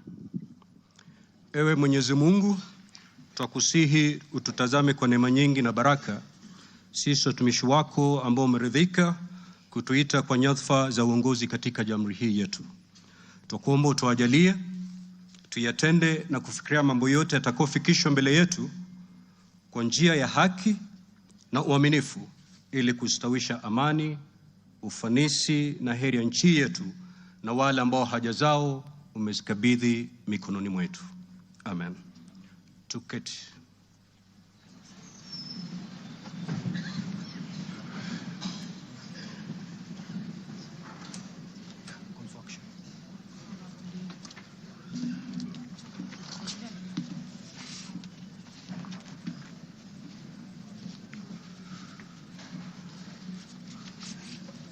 Order, honorable members. Let us all be seated. Thank you. Your Excellency, Honorable Dr. William Samoei Ruto, CGH, President of the Republic of Kenya, and Commander-in-Chief of the Defense Forces, the Right Honorable Dr. Moses Wetangula, EGH, MP, Speaker of the National Assembly, honorable members of Parliament, distinguished guests, ladies and gentlemen. Article 132, Subarticle 1B of our Constitution provides that the President shall address a special sitting of Parliament once every year and may address Parliament at any other time. Article 132, Subarticle 1C of our Constitution further provides that the President shall, among others, once every year, report in an address to the nation all the measures taken and the progress made or achieved in the realization of the national values referred to in Article 10 of the Constitution. In addition, Article 240, Subarticle 7 of the Constitution requires the President in his capacity as the chairperson of the National Security Council to report to Parliament annually on the state of security in Kenya. In this regard, the Chief of Staff and Head of Public Service, via a letter dated reference EOP/CAB.26/4A, Volume 4, into brackets 178, and dated the 9th of September 2024, informed the Speakers of the Houses of Parliament of the intention of His Excellency, the President, to address Parliament. Consequently, and upon consultation, the address to Parliament by His Excellency the President was scheduled for today, Thursday, the 21st of November, 2024. Pursuant to Standing Order 25-2 of the Senate Standing Orders, I notified honorable senators of the place, date, and time of today's special sitting via Gazette Notice number 148/29, which was published in the Kenya Gazette on Friday, the 15th of November, 2024. Further, together with the Right Honorable Speaker of the National Assembly, I notified all members of Parliament and the general public of today's special sitting via notices placed in 3 local newspapers yesterday, Wednesday, the 20th of November, 2024. Accordingly, honorable members, this special sitting is properly convened. I thank you.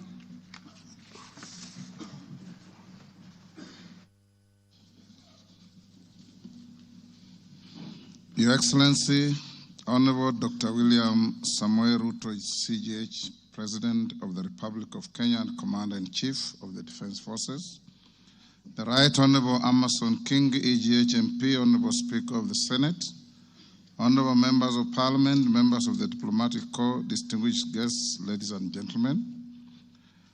Article 132(1)(b) of the Constitution requires the President to address the nation once every year and at any other time. Further, Article 132(1)(c) of the Constitution requires the President to once every year report in an address to the nation on measures taken and progress achieved in the realization of our national values.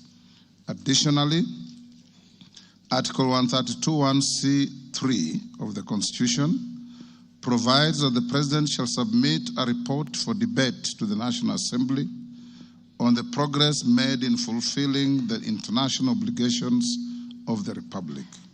In this regard, honorable members, by way of a message to the House, His Excellency the President conveyed his desire to address a joint sitting of the Houses of Parliament today, 21st November 2024. Therefore, pursuant to the provisions of Standing Order 22 of the National Assembly Standing Orders, and by Gazette Notice number 15327, which was published in the Kenya Gazette on 18th November 2024, and indeed as also notified to all members and the general public by way of newspaper notification published on 20th November 2024, I gave a notice of this special sitting of Parliament to the members of the National Assembly. Accordingly, honorable members, this special sitting is properly convened.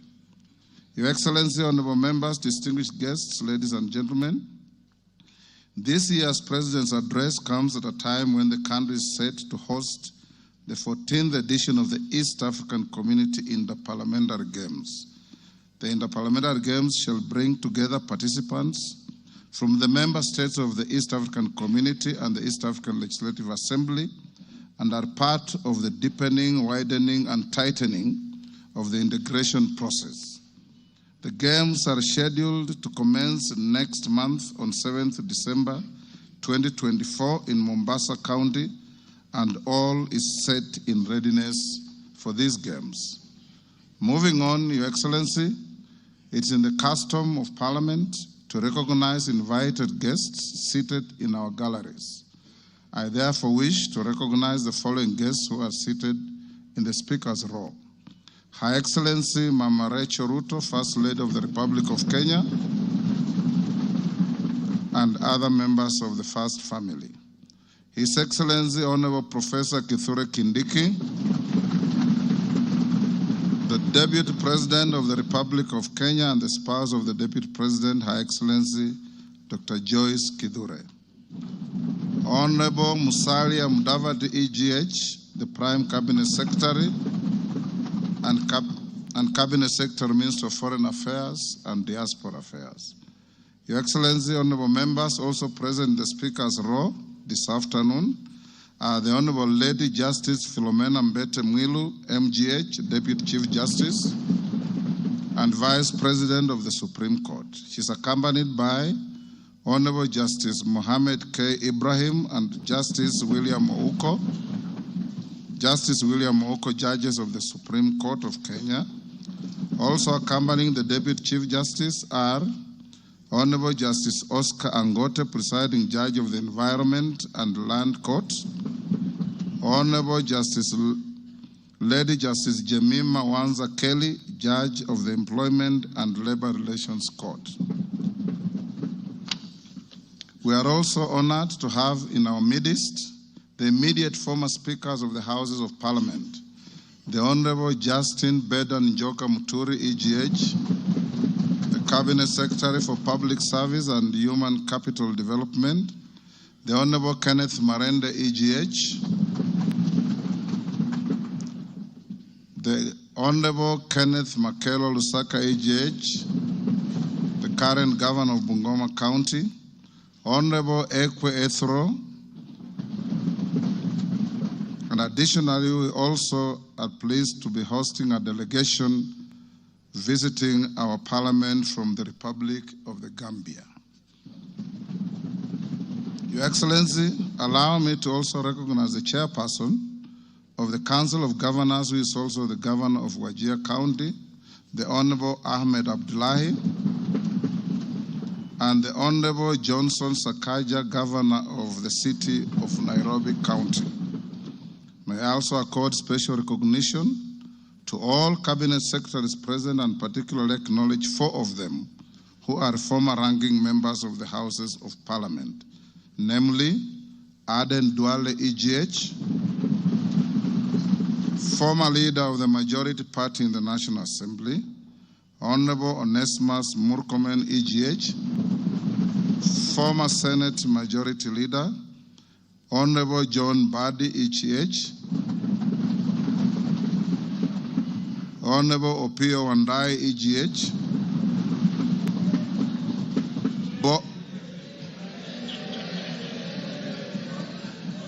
both former leaders of the minority in the National Assembly. I need not mention that His Excellency the Deputy President is a former leader of majority in the Senate. I also acknowledge the presence of Mr. Felix Kosgei, Chief of Staff and Head of the Public Service, Principal Secretaries, members of the Diplomatic Corps, and heads of constitutional commissions and independent offices and state corporations present. They are all welcome to the House of Parliament.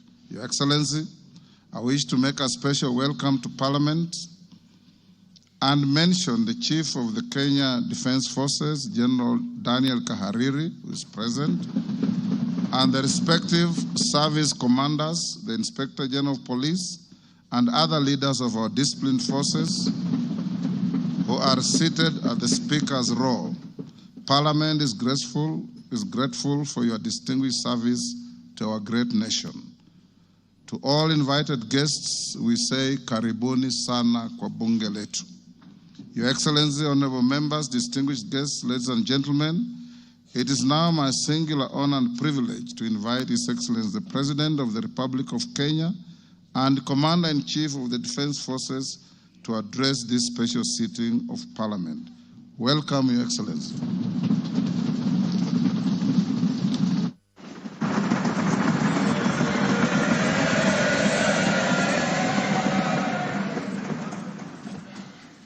Thank you very much, Mr. Speaker. The Honorable Speakers of Parliament,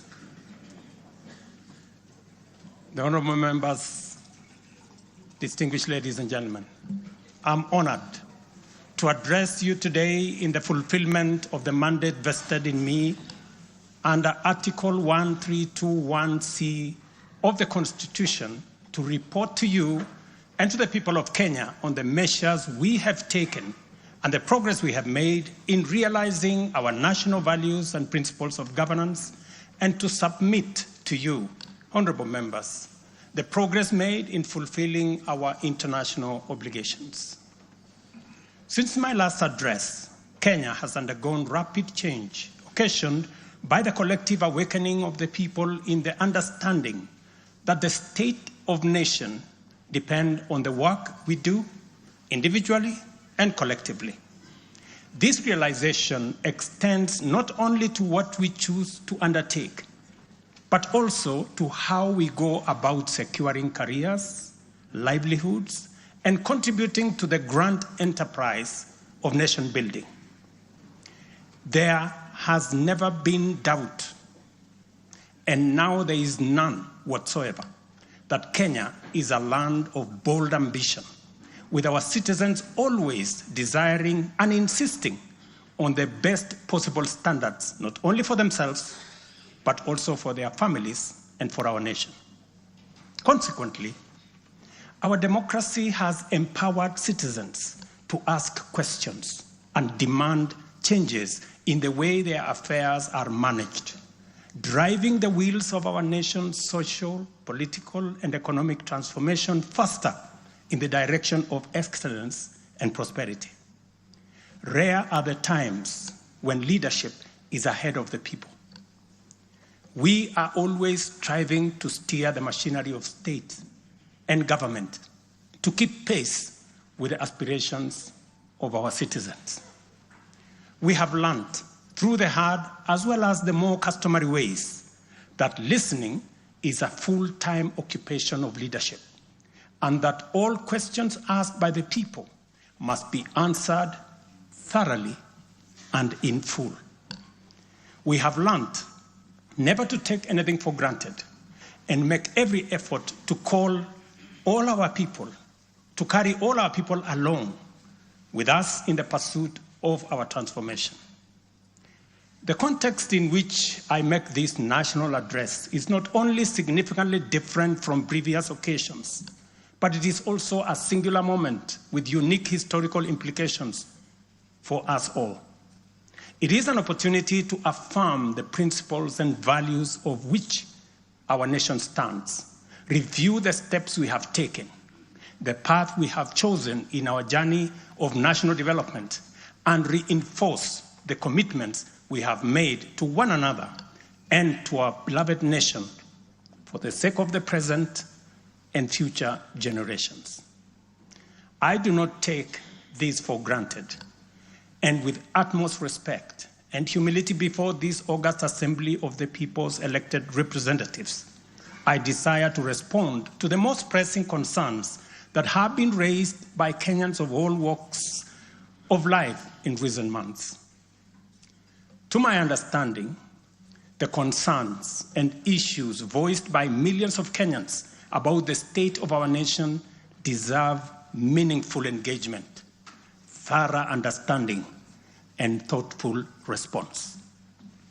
There are discussions about whether leaders understand the pain, hardship, and struggles endured by countless citizens every day as they strive to make ends meet, and whether the government is doing anything about it. Similarly, many struggling Kenyans impatiently wonder, when will real money get to their pockets? And when will the jobs promised, which they deserve, become a reality? Additionally, there has been conversations about our education system, particularly the transition to the competence-based curriculum, and whether policies in this sector are working for or against Kenyans. Important questions have also been raised concerning the direction of development in relation to democracy, human rights, and fundamental freedoms, as well as the rule of law, transparency, and accountability. Another more direct question that emerges every now and then is whether public policy in this administration is in furtherance of service delivery to citizens or just in aid of political strategy. It is undeniable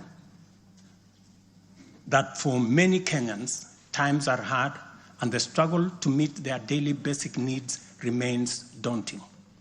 It is also true that these conditions have persisted for a number of years now, leading to much frustration and anxiety. Although we have gone a long way to mitigate some of these difficulties, much remains to be done, though we have laid a firm foundation for decisive intervention. I believe that it is critical for us to bear in mind that this administration was inaugurated at an extremely difficult time, characterized by domestic challenges, compounded by regional and global security, geopolitical, financial, as well as climate dynamics. As a result, in 2022, the country's total debt burden was not only immense, but it was also stacked up in the most burdensome manner, leaving very little room for investments in public service or development of critical infrastructure. The prices of basic food commodities soared as a result of a combination of prolonged drought, declining local productivity due to inadequate support, and disruptions in the global supply chain caused by the war in Europe. Kenya faced a crossroads of extremely difficult choices, where defaulting on our obligations would have significantly worsened an already perilous situation, and more borrowing was not an option. It was therefore essential for us to drastically reduce expenditure, mobilize as much as possible resources domestically, and curtail waste. As I informed the nation then, matters were going to get more difficult before they could get better. And we all had to tighten our belts and work hard under very unforgiving conditions. We had staked the fate of our ambitious bottom-up economic transformation agenda on easing the stress that the economy was in and the strain citizens underwent, while creating room for the implementation of our transformative interventions. Members, I give this background to underscore two very important facts. First, we haven't been watching helplessly and doing nothing as adversity took a toll on the economy and undermined the livelihoods and well-being of the people. On the contrary, we have been working tirelessly to steer the country away from the brink of unprecedented economic collapse and onto a more promising trajectory. The second point is that while we may not be where we would like to be, we are certainly not where we were 2.25 years ago. At the same time, the cost of living was substantially high, with prices of basic commodities beyond the reach of many households. Today, I'm proud to report that the macroeconomic indicators point to a positive turnaround and an upward trajectory. Allow me to highlight a few milestones that underscore this progress. The shilling has stabilized significantly, appreciating from Kenya shillings 162 to the dollar in February 2024 to Kenya shillings 129 today, a remarkable gain of 20%. This recovery has restored confidence in our financial markets and significantly reduced the cost of servicing external debt, creating fiscal space for our development imperatives.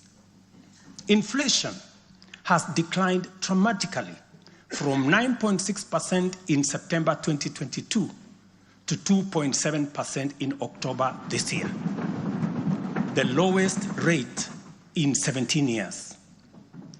This achievement has been the consequence of favorable weather and our deliberate efforts to support farmers with affordable inputs, including subsidized fertilizer, leading not only to increased production but also productivity and lowering the prices of many cereals, including maize, pulses, such as beans and peas.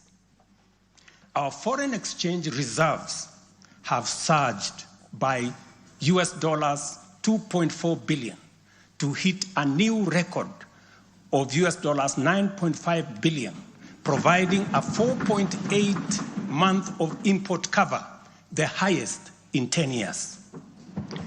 This resilience shields us from external shocks in the global economy and restores investor confidence. Ladies and gentlemen, interest rates are also trending downwards, reducing borrowing costs and freeing up fiscal space for growth-enhancing initiatives by business. Tax revenues have grown by 11.5% in the year to June 2024, reflecting the success of our tax-based expansion measures. The economy continues to grow steadily, recording a 5.6% growth rate in 2023, among the highest globally. We project 5% growth this year and 5.6% growth next year. Honorable members, our efforts to secure food security and stability are already bearing fruit. Since February, we have distributed subsidized fertilizer to 6.45 million registered farmers in 45 counties, enabling them to increase their yields. And this year, we have procured and through e-vouchers distributed 7 million bags of both planting and top dressing fertilizer to boost food production across the country. This intervention will see a projected increase in maize production, for example, to a record 74 million 90 kilogram bags. We have also concluded long-term agreements with 11 suppliers of assorted fertilizers so as to make this commodity available all year round. Fertilizer for the long rains season will be stocked in outlets nationwide, ensuring our farmers are ready to plant, grow, and produce. This forward momentum will not only increase our agricultural output, but also reduce our reliance on costly food imports, securing a more self-reliant and a more prosperous Kenya.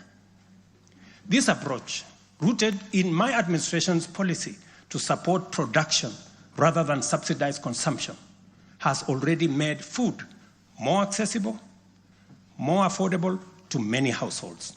Today, Kenya boasts substantial national stocks. 47 million bags of 90-kilogram bags of maize are in our stores. 8.8 million bags of beans, 10.4 million bags of wheat, and 2.1 million bags of rice. Slowly but surely, we are building a food-secure Kenya, where families need not to worry or worry less about their next meal. In the sugar sector, we have achieved a historic milestone. All 17 sugar factories across Kenya are now operational, producing at impressive levels, while 4 new sugar factories are under construction.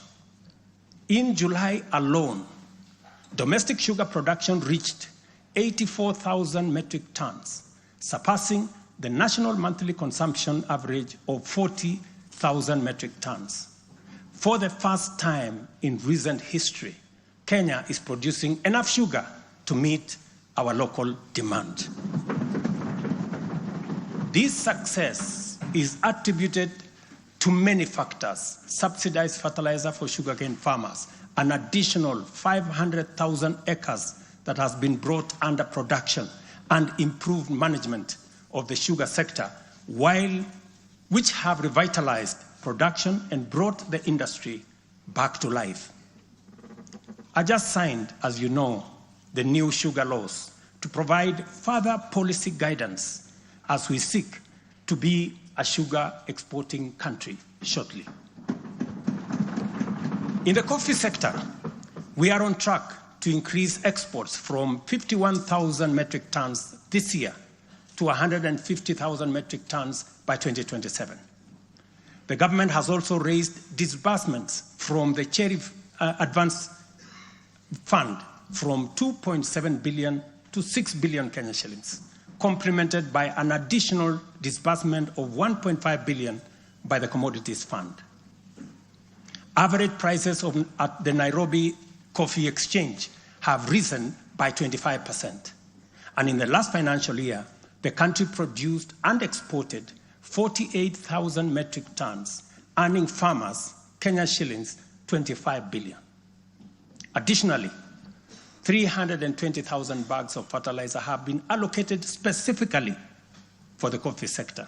And we will be working with cooperatives to make sure this fertilizer is distributed at the nearest possible destination to the farmers.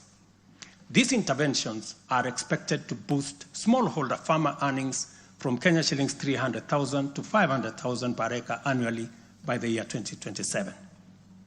The dairy sector remains a vital value chain with a quick turnaround impact on households in the economy.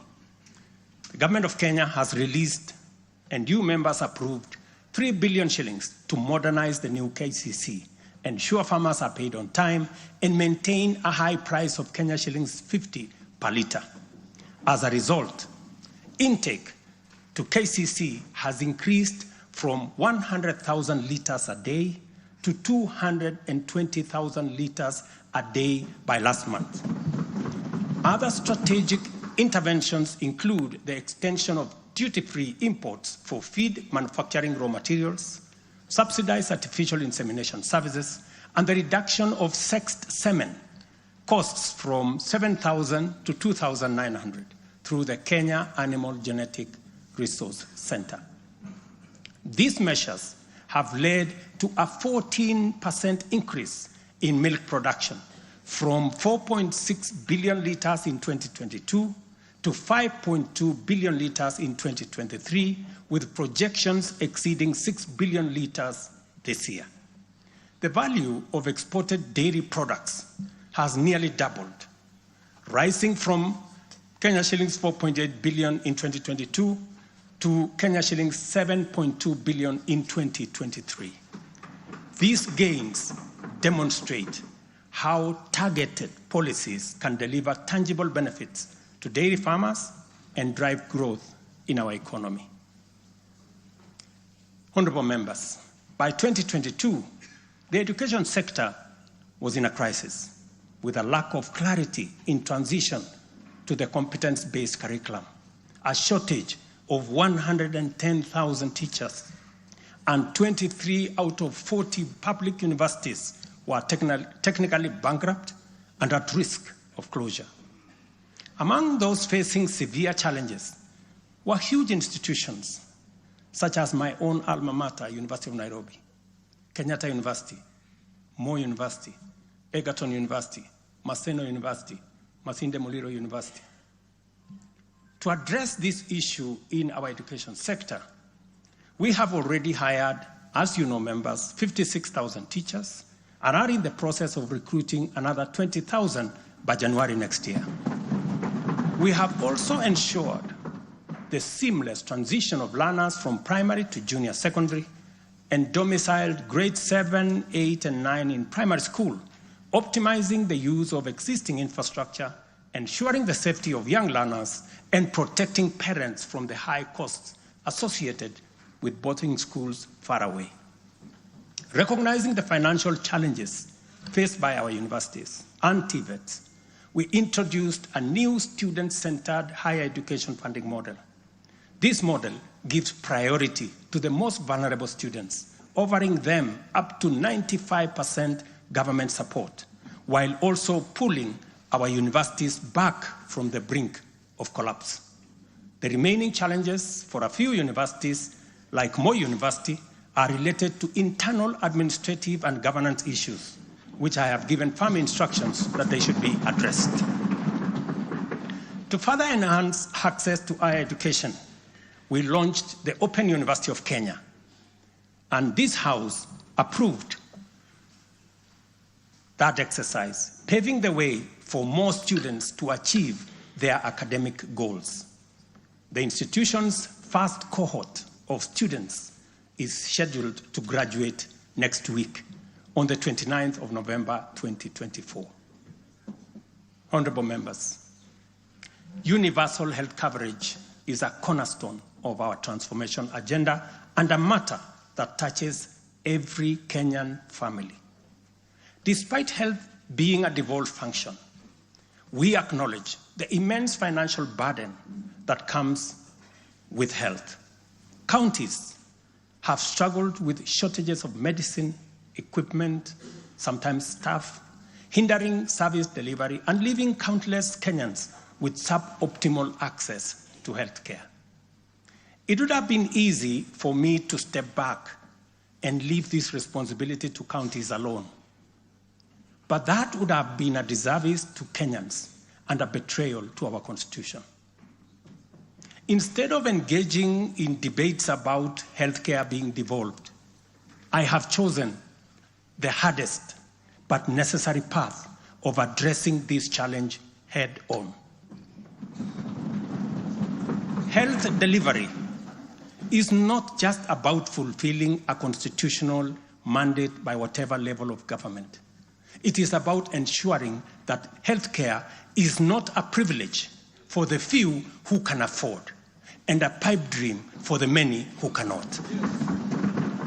For years, NHIF was saddled with debts and inefficiencies, and healthcare was being severely and negatively impacted. For far too long, too many households have lived on the edge, just one illness away from financial catastrophe. Our healthcare system has historically neglected the poor and vulnerable, leaving them without any option, while private sector medical covers remained out of reach for the majority. This is precisely what we will correct through the provision of universal health coverage. This agenda is not just about a promise. It is about a bold commitment to deliver health through transformative financing reforms, making healthcare accessible and affordable, digitizing our healthcare services to enhance efficiency, eliminate fraud, and stop corruption, and to empower a skilled and motivated health workforce. To honor our commitment on the universal health coverage, I signed into law 4 groundbreaking legislation on the 19th of October, passed by this August House. The Social Health Insurance Act replaced the outdated National Hospital Insurance Fund and established the Social Health Authority, which oversees 3 essential funds. This modern framework ensures that every Kenyan, especially the most vulnerable, can access quality healthcare services when they need it most. The shift from the National Health Insurance Fund model to Taifa Care is fundamental and radical in both scale and character. NHIF, if I give you a bit of example, NHIF served a few salaried Kenyans and those who could afford to pay. But Taifa Care covers every Kenyan, regardless of employment or financial status. Secondly, despite serving a limited class of citizens, NHIF nevertheless accumulated billions of shillings of debt because of misalignment between contributions and the actual cost of healthcare. Taifa Care has undertaken an accurate costing of all healthcare-related goods and services in order to provide timely, effective, and efficient service to every Kenyan that is affordable. Additionally, the NHIF had a waiting period lasting between registration and eligibility for service. I think it was like about 3 months. Under Taifa Care, citizens are eligible for all services upon registration.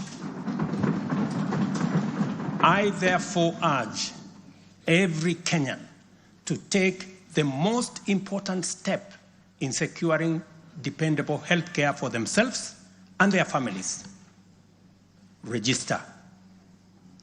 Register now or at the earliest possible opportunity. Honorable members, for the first time in our nation's history, free primary health care is increasingly becoming available at dispensaries, health centers, and hospitals. Ambulance and emergency services are also slowly but surely being made available at no fee. Under Taifa Care, we have introduced a comprehensive benefits package that brings specialized care, such as cardiothoracic surgery, within reach for many Kenyans without the burden of financial strain. Through the Digital Health Act, we are revolutionizing healthcare delivery. Every step of the process, from registration, eligibility checks, to claims, is now digitized. By eliminating unnecessary human interaction, we are tackling corruption, reducing inefficiencies, and ensuring that resources are used where they are needed most. As a result, the good news, SHA will pay all October claims in full by next week. And it will continue like that going into the future. To date, over 15 million Kenyans have enrolled in Taifa Care, and more than 60% of employers have successfully transitioned into its framework. The newly established Social Health Insurance Fund empowers citizens to contribute towards accessing a broad range of healthcare benefits. This represents a seismic change from the old reactive healthcare model to a forward-looking system that prioritizes prevention and preparedness.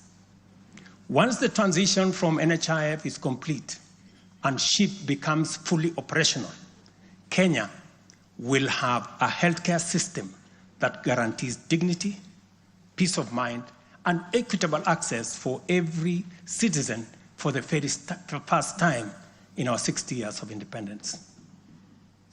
Honorable members, we have launched an ambitious healthcare program, one that Kenya has always needed and deserved.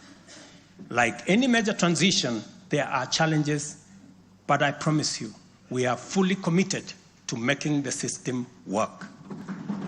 As we roll out this program, we are listening to citizen voices and collaborating with counties to deliver better healthcare services.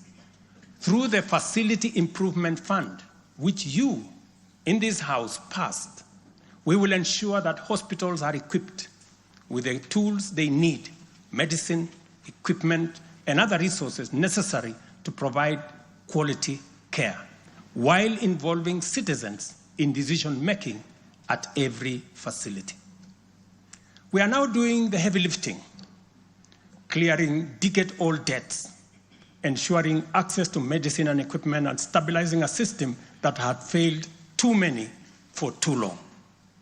We are building a healthcare system that serves every citizen with equity and dignity. Over the past month, we have disbursed Kenya shillings 5 billion to settle historical debts owed to the public, private, and faith-based medical facilities, some of which have been pending for over a decade. Another 3.7 billion will be disbursed tomorrow. This underscores our commitment to ensuring uninterrupted delivery of healthcare services, and we will continue to clear the remaining balances in a phased-out approach over the coming months. This sustained effort aims to restore confidence in the healthcare system and ensure seamless access of quality services. Honorable members, there is a compelling body of data projecting that not only is the future of humanity urban, but also that Africa has the fastest rate of urbanization. Kenya is no exception, and in fact, many of our counties are urbanizing rapidly. Dear Kenyans, we have a date with an urban future, and the only choice we have is what this urban future will look like. Will it be characterized by decent, dignified, safe, and livable neighborhoods and communities? Or will it be haphazard, unsanitary, unsafe slum dwellings? This is the fundamental question that our affordable housing plan seeks to answer. Kenya has a serious housing deficit, and the cost of housing is beyond the reach of the majority. While the social and economic efforts of this shortage are far-reaching, rent as a component of the cost of living is unsustainable. People are forced to choose between enduring long, punishing commutes to faraway homes or taking up less desirable spaces within reach.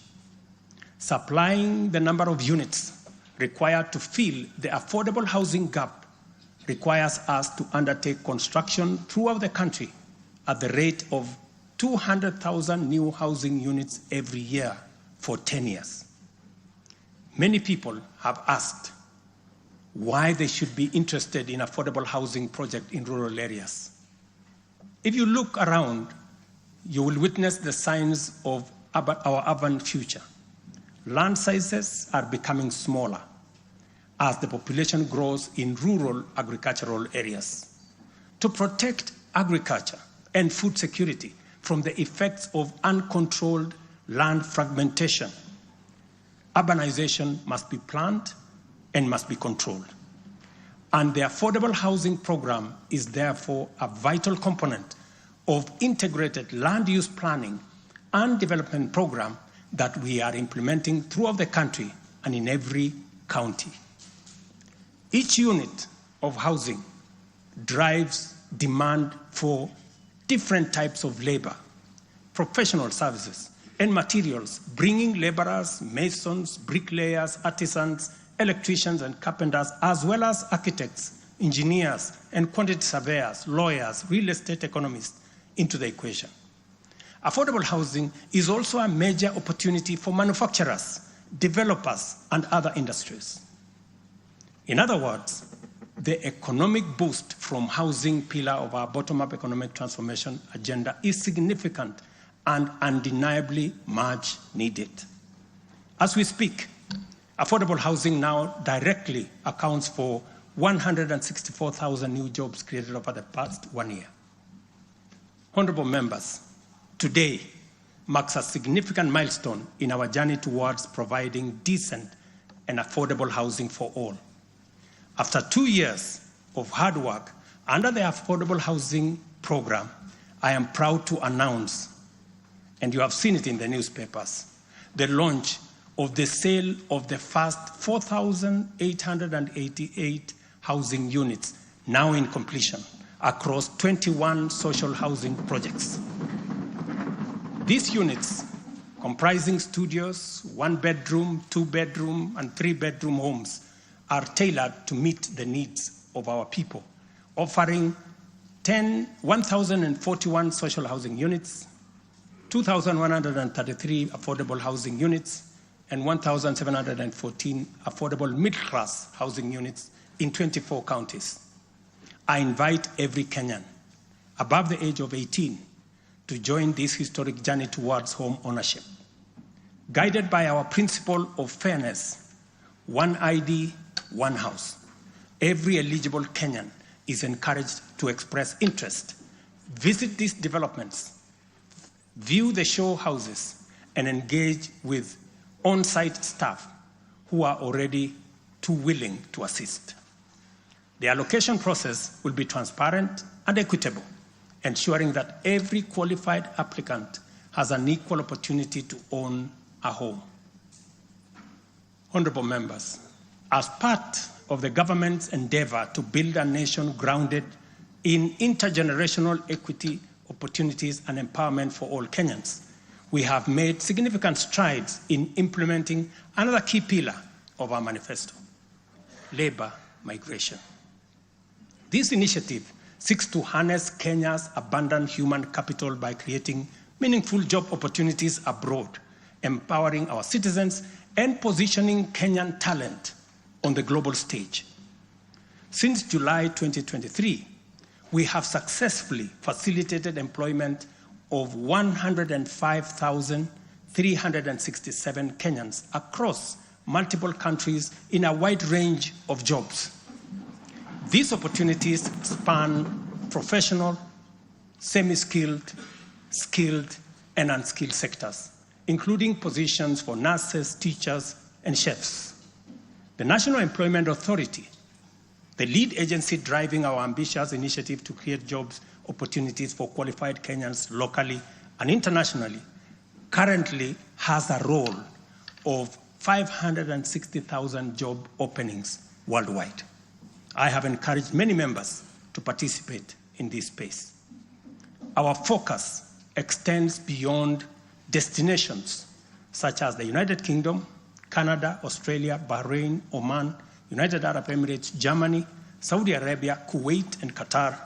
We are also expanding our reach by actively negotiating bilateral labor agreements with new potential markets, including Russia, Poland, and Jordan. These efforts are driven by our commitment to open up new pathways for employment, ensuring that Kenyans are well represented in the global workforce. In the digital economy, we are expanding last-mile fiber optic connectivity using the extensive Kenya Power Transmission Lines network to the most remote and underserved areas of Kenya, and making significant strides to establish digital and ICT hubs. This has created a foundation for digital transformation, enabling IT economy workers, young digital creators, and entrepreneurs to access a wealth of opportunities locally and globally. By bridging the digital divide, we are empowering our youth to compete on an equal footing in the global marketplace and showcasing Kenya's ingenuity and innovation. I congratulate members of this august House for being part of this grand digital plan. Your support, encouragement, and effort is duly recognized. We have also prioritized the empowerment of individuals within the informal sector by unlocking their potential through targeted investment. This includes accessible loans, capacity building programs, and regulatory reforms designed to ease growth.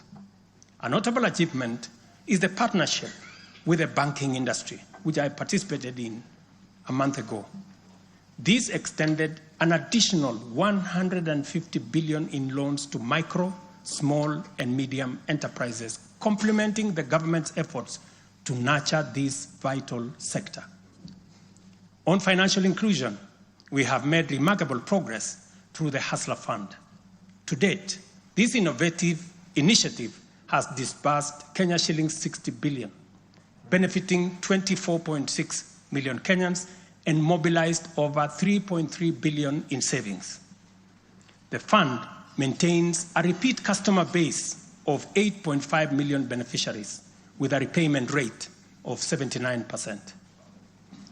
To mark the fund's second anniversary, we have taken a bold step by launching a third product specifically tailored for small and medium enterprises.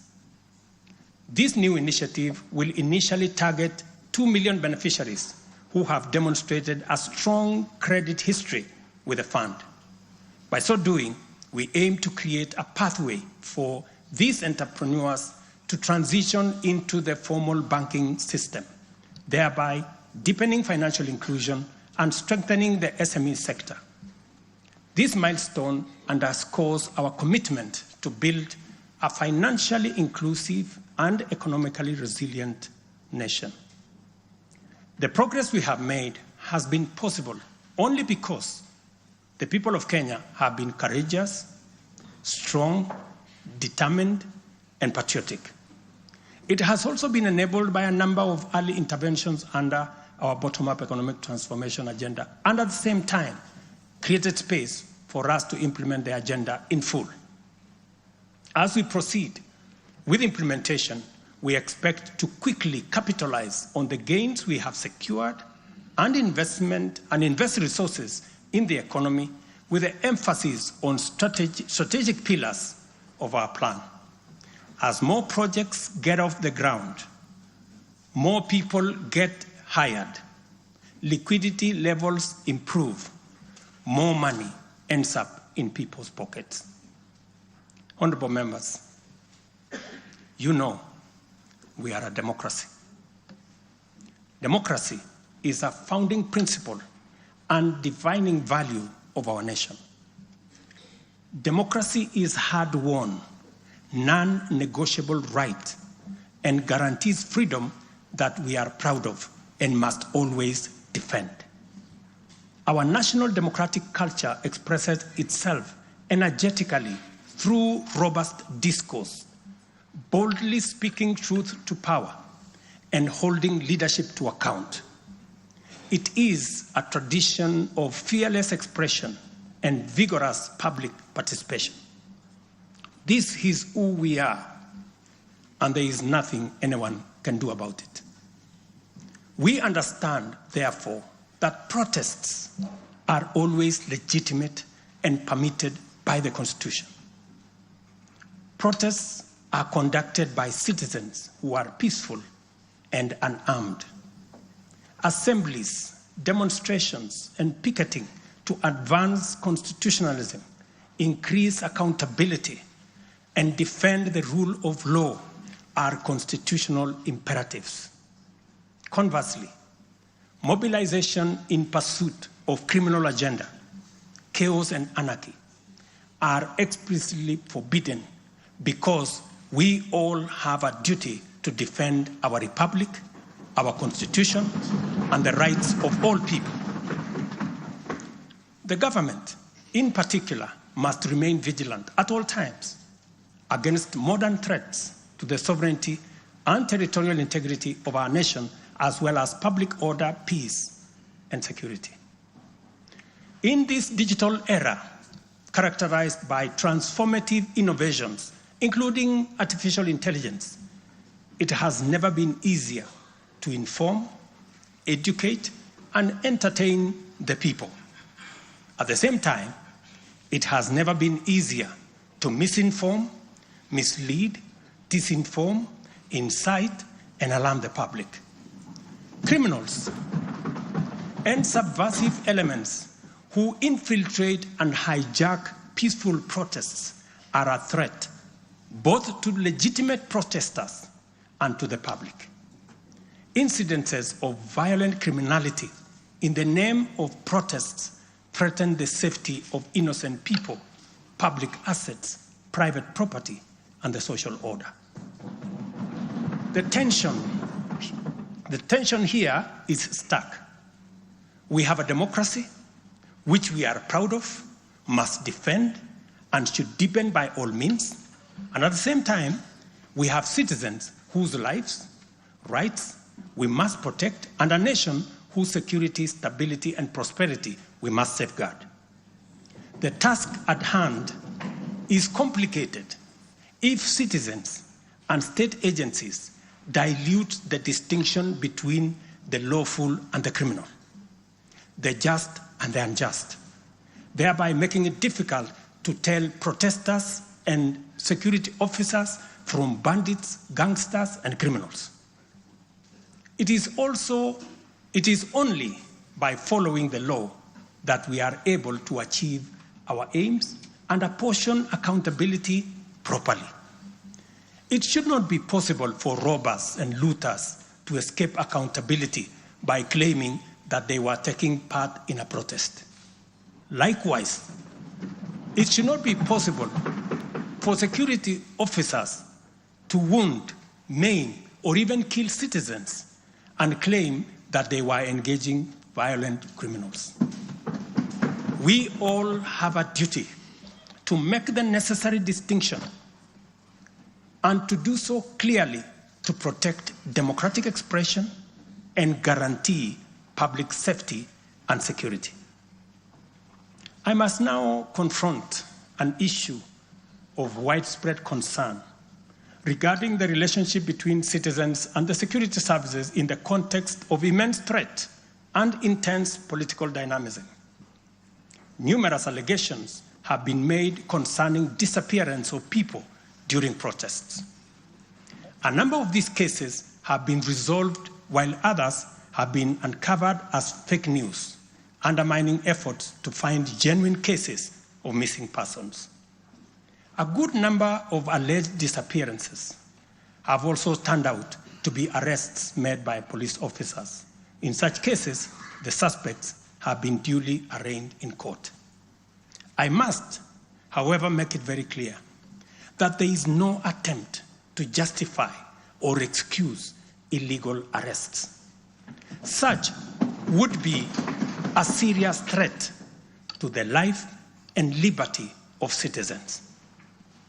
I condemn any excessive or extrajudicial action which puts the life and liberty of any person at risk, including disappearances and threats to life.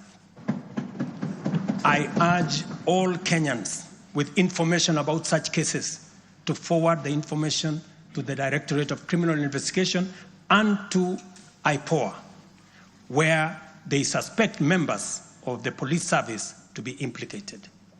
I am aware, for example, that many of the cases that have been raised are being handled by the Independent Police Oversight Authority, an important step in accountability and justice. Many citizens, as well as various organizations representing and championing women's rights and welfare, have expressed concern about gender-based violence and the increasing cases of killings of female victims by male criminals motivated by primitive expressions of gender-based brutality and impunity. Left unaddressed, these incidents will cause the women of our nation to feel increasingly unsafe, even in their own homes. This is both tragic and unacceptable. It also complicates, in disturbing ways, the struggle by Kenyan women for inclusion, for equality, for dignity, social justice, their rights, their protection, a section of our society that has been marginalized for a long time. I am aware that most of these cases of murder of women by men have been investigated and prosecuted. It is my hope that in due course, those found culpable will face the full force of the law.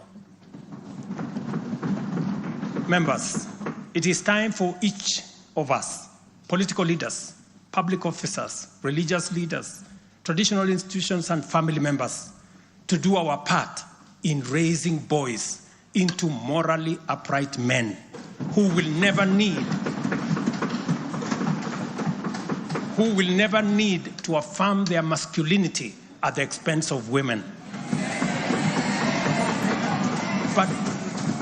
but instead contribute to making our society just, safe, equal, and inclusive. I appreciate women leaders who have taken time to engage me and propose solutions to address this issue.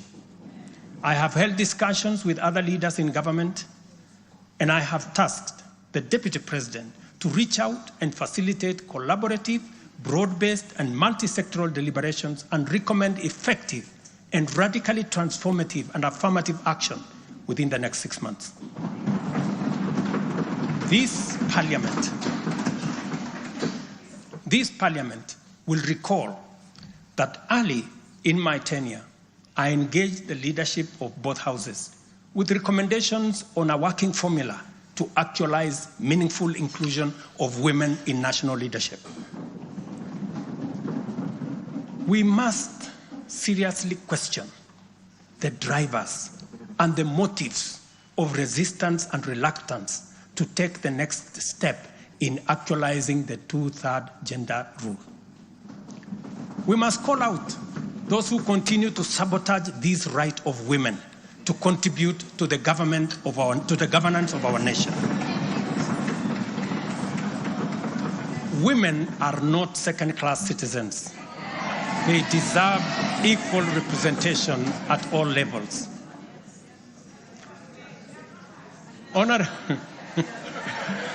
Honorable members,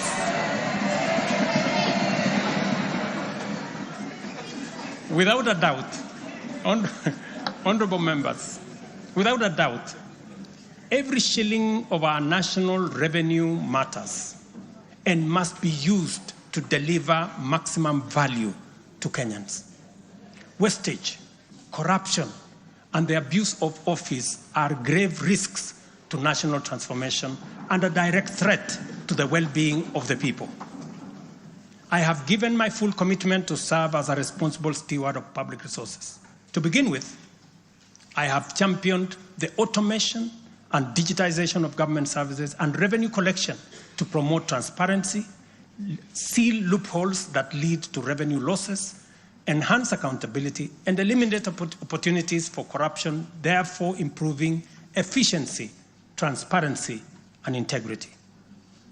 I am delighted to report to this House on the dramatic improvements we have recorded by automating and digitizing our revenue collection and service delivery through eCitizen. We have so far digitized 20,855 government services, up from 350 in 2022, representing an increase of almost 6,000%, while we have significantly improved revenue collection. Take the case of Kenya Wildlife Service, whose total revenue for the year ending June 30th, 2023 was 5.3 billion. But after implementing a digital revenue collection system, the revenue grew to 7.6 billion in the year ending June 30th this year, representing a 43% increase. This initiative alone has firmly put KWS on the path to self-sufficiency, freeing the corporation from reliance on exchequer support. I commend the teams at KWS, as well as all other government institutions that have leveraged technology and the digitization process to improve revenue collection. Under the Digital Health Act that you members passed in this House, we are determined to enhance efficiency and transparency provided by technology in the provision of healthcare services to eliminate fraud and fake claims. Tax revenue mobilization by the Kenya Revenue Authority, starting with its customs revenue system, is equally being worked on to ensure that revenue leaks are eliminated. Because corruption is a serious risk to social justice, sustainable development, and national security, and the bottom-up economic transformation agenda, I am harnessing our working relationship with other arms of government to encourage the judiciary and parliament to enhance integrity and efficiency by adopting digitization and automation. As I do so, I must caution that all these measures will only achieve intended results if, and only if, the institutions charged with combating corruption and promoting efficiency and integrity stop hiding behind the transparent screen of independence and rise up to meet the people's expectation on matters integrity. Let me say this. It cannot be the case that the Director of Public Prosecutions keeps dropping cases because somehow they are unable to produce witnesses. It cannot also be the case that corruption suspects rush to court to obtain anticipatory bail that shields them from due process and enables them to compromise investigations. There is also no reason for corruption cases to drag in our courts for years when the same courts are able to determine election petitions and related disputes within 6 months. Members, it is also unacceptable for the Houses of Parliament to deny the nation a much-needed instrument in the war against corruption by continuing to sabotage the passage of the Conflict of Interest Bill.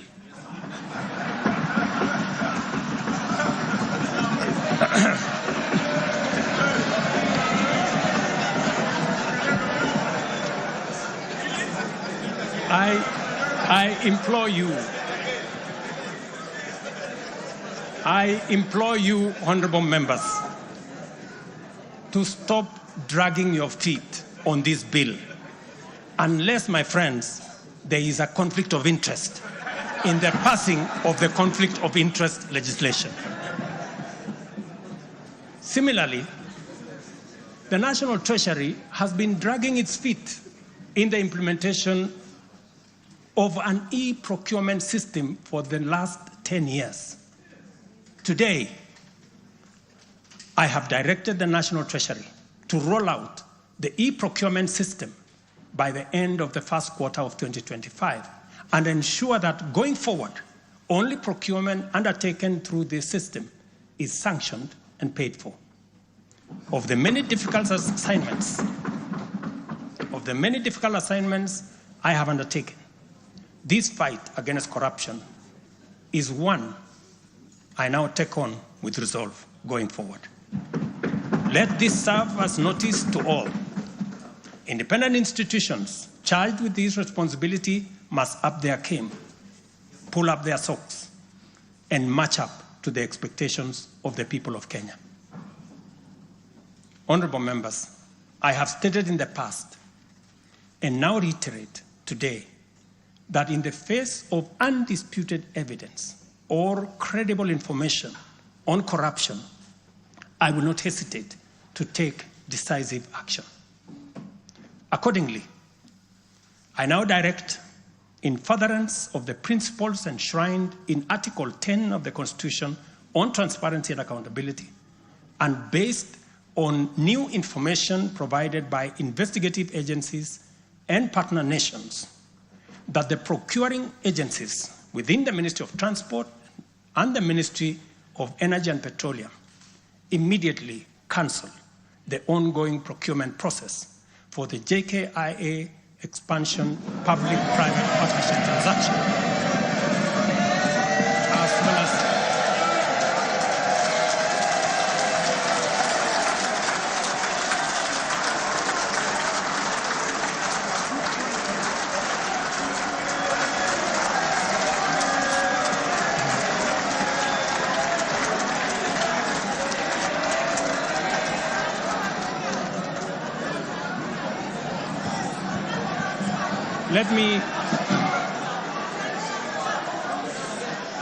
Let me repeat this for clarity.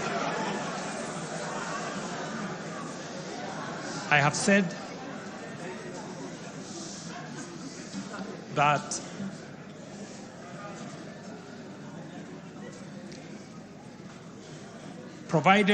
because of the information that has been provided to us by partner nations, I have directed agencies within the Ministry of Transport and the Ministry of Energy and Petroleum to immediately cancel the ongoing procurement process for JKI expansion public-private partnership transaction, as well as the recently concluded Ketrago transmission in public partnership procurement process.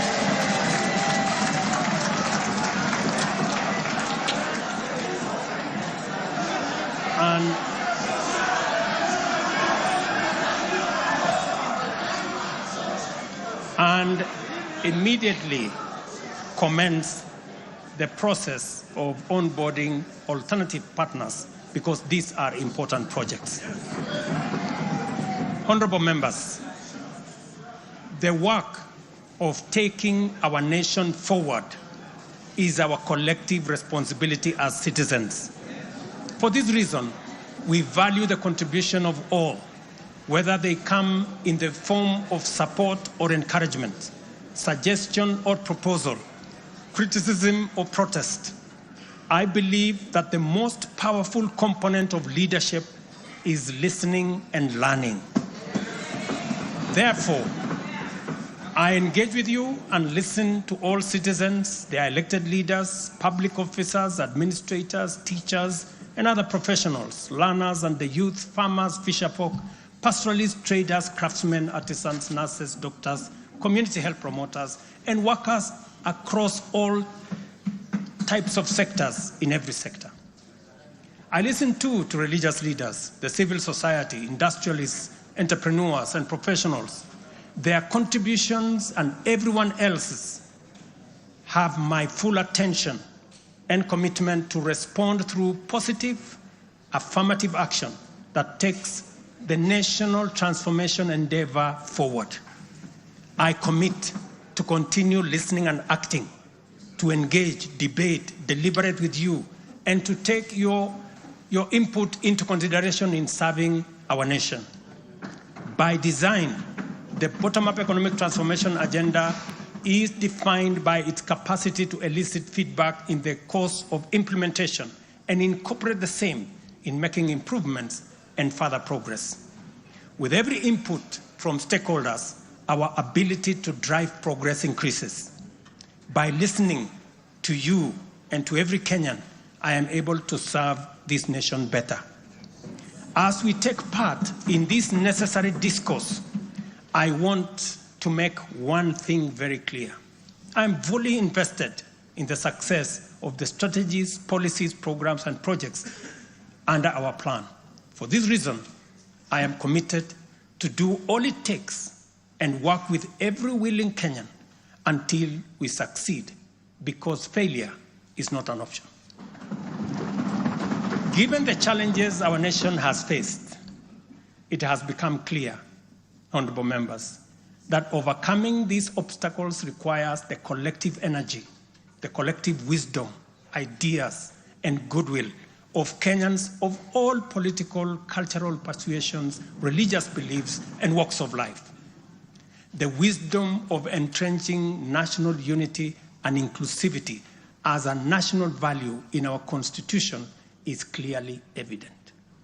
Our diversity is our source of power. And this moment in the history of our nation calls for radical collaboration to transcend our challenges. We do not have the luxury of magnifying our differences. It is time for all of us to pull together and usher the nation into the future of our dreams. With this in mind, I initiated extensive consultations with leaders from across all divides, public and private. Through these engagements, we resolved to reimagine unity and inclusivity and harness the full potential of our nation through bipartisanship, which culminated in the formation of the broad-based cabinet. The imperative to accommodate the contribution of leaders across the aisle inspired us to constitute the broad-based government, a partnership based on shared purpose and premised on a commitment to bring our national values into action to turbocharge the implementation of the transformation of our nation. Being a farmer myself, transformation is like farming. A lot of resources are invested in plowing the land and planting the seeds, after which there is nothing to see for all the work except stretches of bare earth. Impatience might lead to anxiety and lamentation of the waste of effort in seed buried in the earth.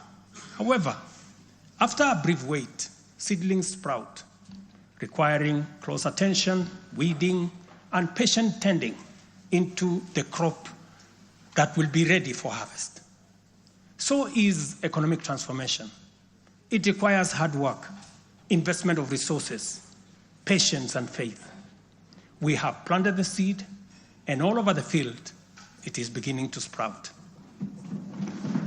While admittedly there remains much to fulfill, our collective hope to deliver the national economic transformation that this nation so dearly deserves is on course. I am proud to declare that we have also made undeniable progress in building on the strong foundation laid in previous years and getting the national development project off the ground. Honorable members, from the reports that I have the honor to table for your consideration and debate, there is reason to be optimistic that our forward march is unstoppable and that our capacity and commitment to live and work by our national values and principles of governance are stronger than ever before. Our nation is a proud member of the international community, making our contributions to the global progress boldly and with great determination. We stand collectively facing the dawn with confidence that our expectations of a bright daylight is not in vain.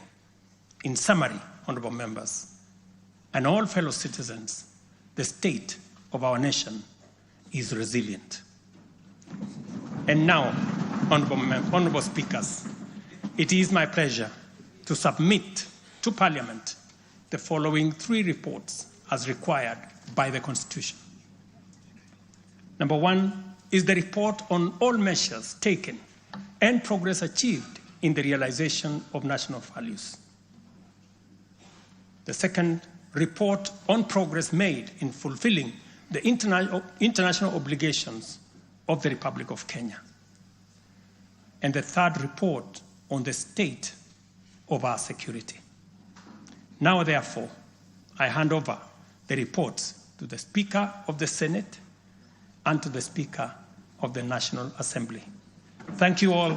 God bless you, and God bless Kenya.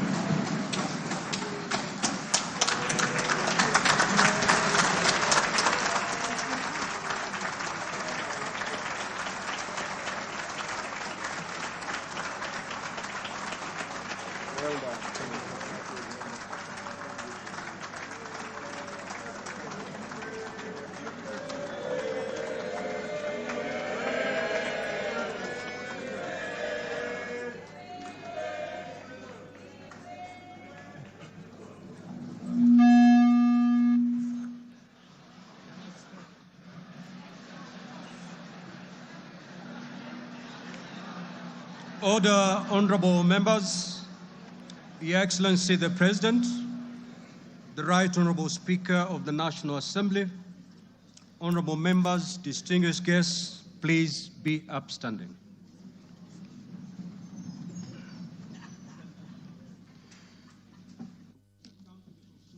Business of the day, and it is now time to adjourn. The Senate stands adjourned until Tuesday, the 26th of November, 2024, at 2:30 p.m. in the Senate chamber. Honorable members of the National Assembly, the National Assembly now stands adjourned until Monday, 25th November 2024, at 2:30 p.m. May I also take this opportunity on Monday. I repeat, the National Assembly stands adjourned until Monday, 25th November 2024 at 2:30 p.m. May I take this opportunity to invite all honorable members and our guests to a reception at the Parliament courtyard. May I also request all of you honorable members and our guests to remain standing in your places until the procession of His Excellency the President and the speakers of the 2 houses leave the chamber.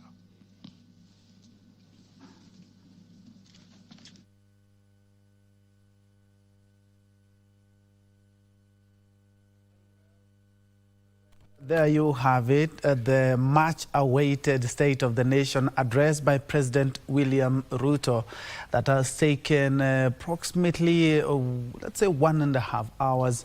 And he has mentioned a number of things that, of course, the government will be looking into and, of course, also touching on some of the successes, including the affordable houses. But I'm very sure that on everyone who has been listening, the Adani deal cancellation will be forming a basis of the discussion and also headlines in the coming days. But allow me just to point out a few things that the head of state has mentioned, and especially on the economy, is that last year the economy grew by 5.6%, projecting more this year. 4 months of import cover to cover for international shocks as well. The interest rates are also going down. When it comes to agriculture, as mentioned, matters to do with fertilizer to actualize agricultural output, and with the rains, the short rains here with us. He says that we are already 47 million bags of maize in government silos, and not to mention beans and other grains as well. In education, he is committed to oversee the many changes that are there, and also to overturn the challenges that are facing the education sector, from the CBC curriculum to also the university Dawn's strike. On health, there's a good promise that all October claims will be paid in full by SHA by next week. When it comes to affordable housing, talked about in 2 years, 4,888 units are already complete. And also the cancellation of Adani Transport and Energy Solutions is, I think, one of the positive things, key positive things that he has mentioned, and actually had a standing ovation in regards to that. But many Kenyans would argue this should have come a little bit earlier. But allow me to rope in my panel of experts, beginning with Daisy Odhiambo on my immediate left, and also we have Sammy Meli, who have been with since morning. Many thanks, and indeed I welcome you again to this a few minutes or to maybe look at what has happened. Coming from an economy part of it, what are some of your key highlights in the president's speech? First, we still have to give a special mention on the Adani cancellation deal. Yes. But most importantly, from my point of view, I was excited to hear that the foreign exchange reserve have increased. Mm-hmm. My only concern is, like what we've been saying, what happens on the ground? Are we really able to fill this in? As much as we are saying we're able to cushion our imports for the next four months or so. Mm-hmm. If you talk to an importer right now, they'll tell you they're still not able to afford these products. However, on paper, it says that we have enough foreign exchange reserves that are able to cushion our imports. So that looks good, and I am yet to see when we're going to fill it ourselves. Mm-hmm. Yeah, I'm also quite pleased with the issue on the sugar factories, and that their production has increased. Yes. However, as I mentioned earlier, we highly depend on the importation of sugar for production. So the sugar issue is, in as much as our local production has increased, unfortunately, I don't think that it can match up to the demand for production, because a lot of industries depend on the sugar that is imported. Mm-hmm. Yeah, so those were some key highlights that I could say touched me directly. Mm-hmm. Yeah. Meli, looking at, of course, a number of things that the heads of state have mentioned, but looking at the education sector, which has been facing a number of challenges in the last couple of, since it began on 1st of October. But the head of state has given assurances in regards to where we are, in as much as we have so much in terms of challenges, but in terms of claims and actually trying to make the scheme work better. Yes, remember, this government took over where there was uncertainty where the grade 6s would go, and they were able to harness that very fast and make sure that the JSS are domiciled in the primary school. And now the president has even confirmed that the JSS will be domiciled, still the grade 9 will still be in primary schools. This ensures that there is a continuation of what was started, and once the children are done with the JSS section, they are able to transit to the secondary schools or senior secondary school. Looking at also, he said when they came in, there were a shortage of a certain 110,000 teachers. In his first year, he was able to employ 56,000 teachers, and he has even promised that he's going to recruit other 20,000 this coming January. And I saw that advert done by TSC, so I am sure that even the interns are going to be confirmed. He also talked about the 43 universities that were bankrupt, and he's saying they are back on their feet, and he especially mentioned his alma mater, Nairobi University, as an example. He also mentioned Moi University, where most of our law graduates come from Moi University in Eldoret.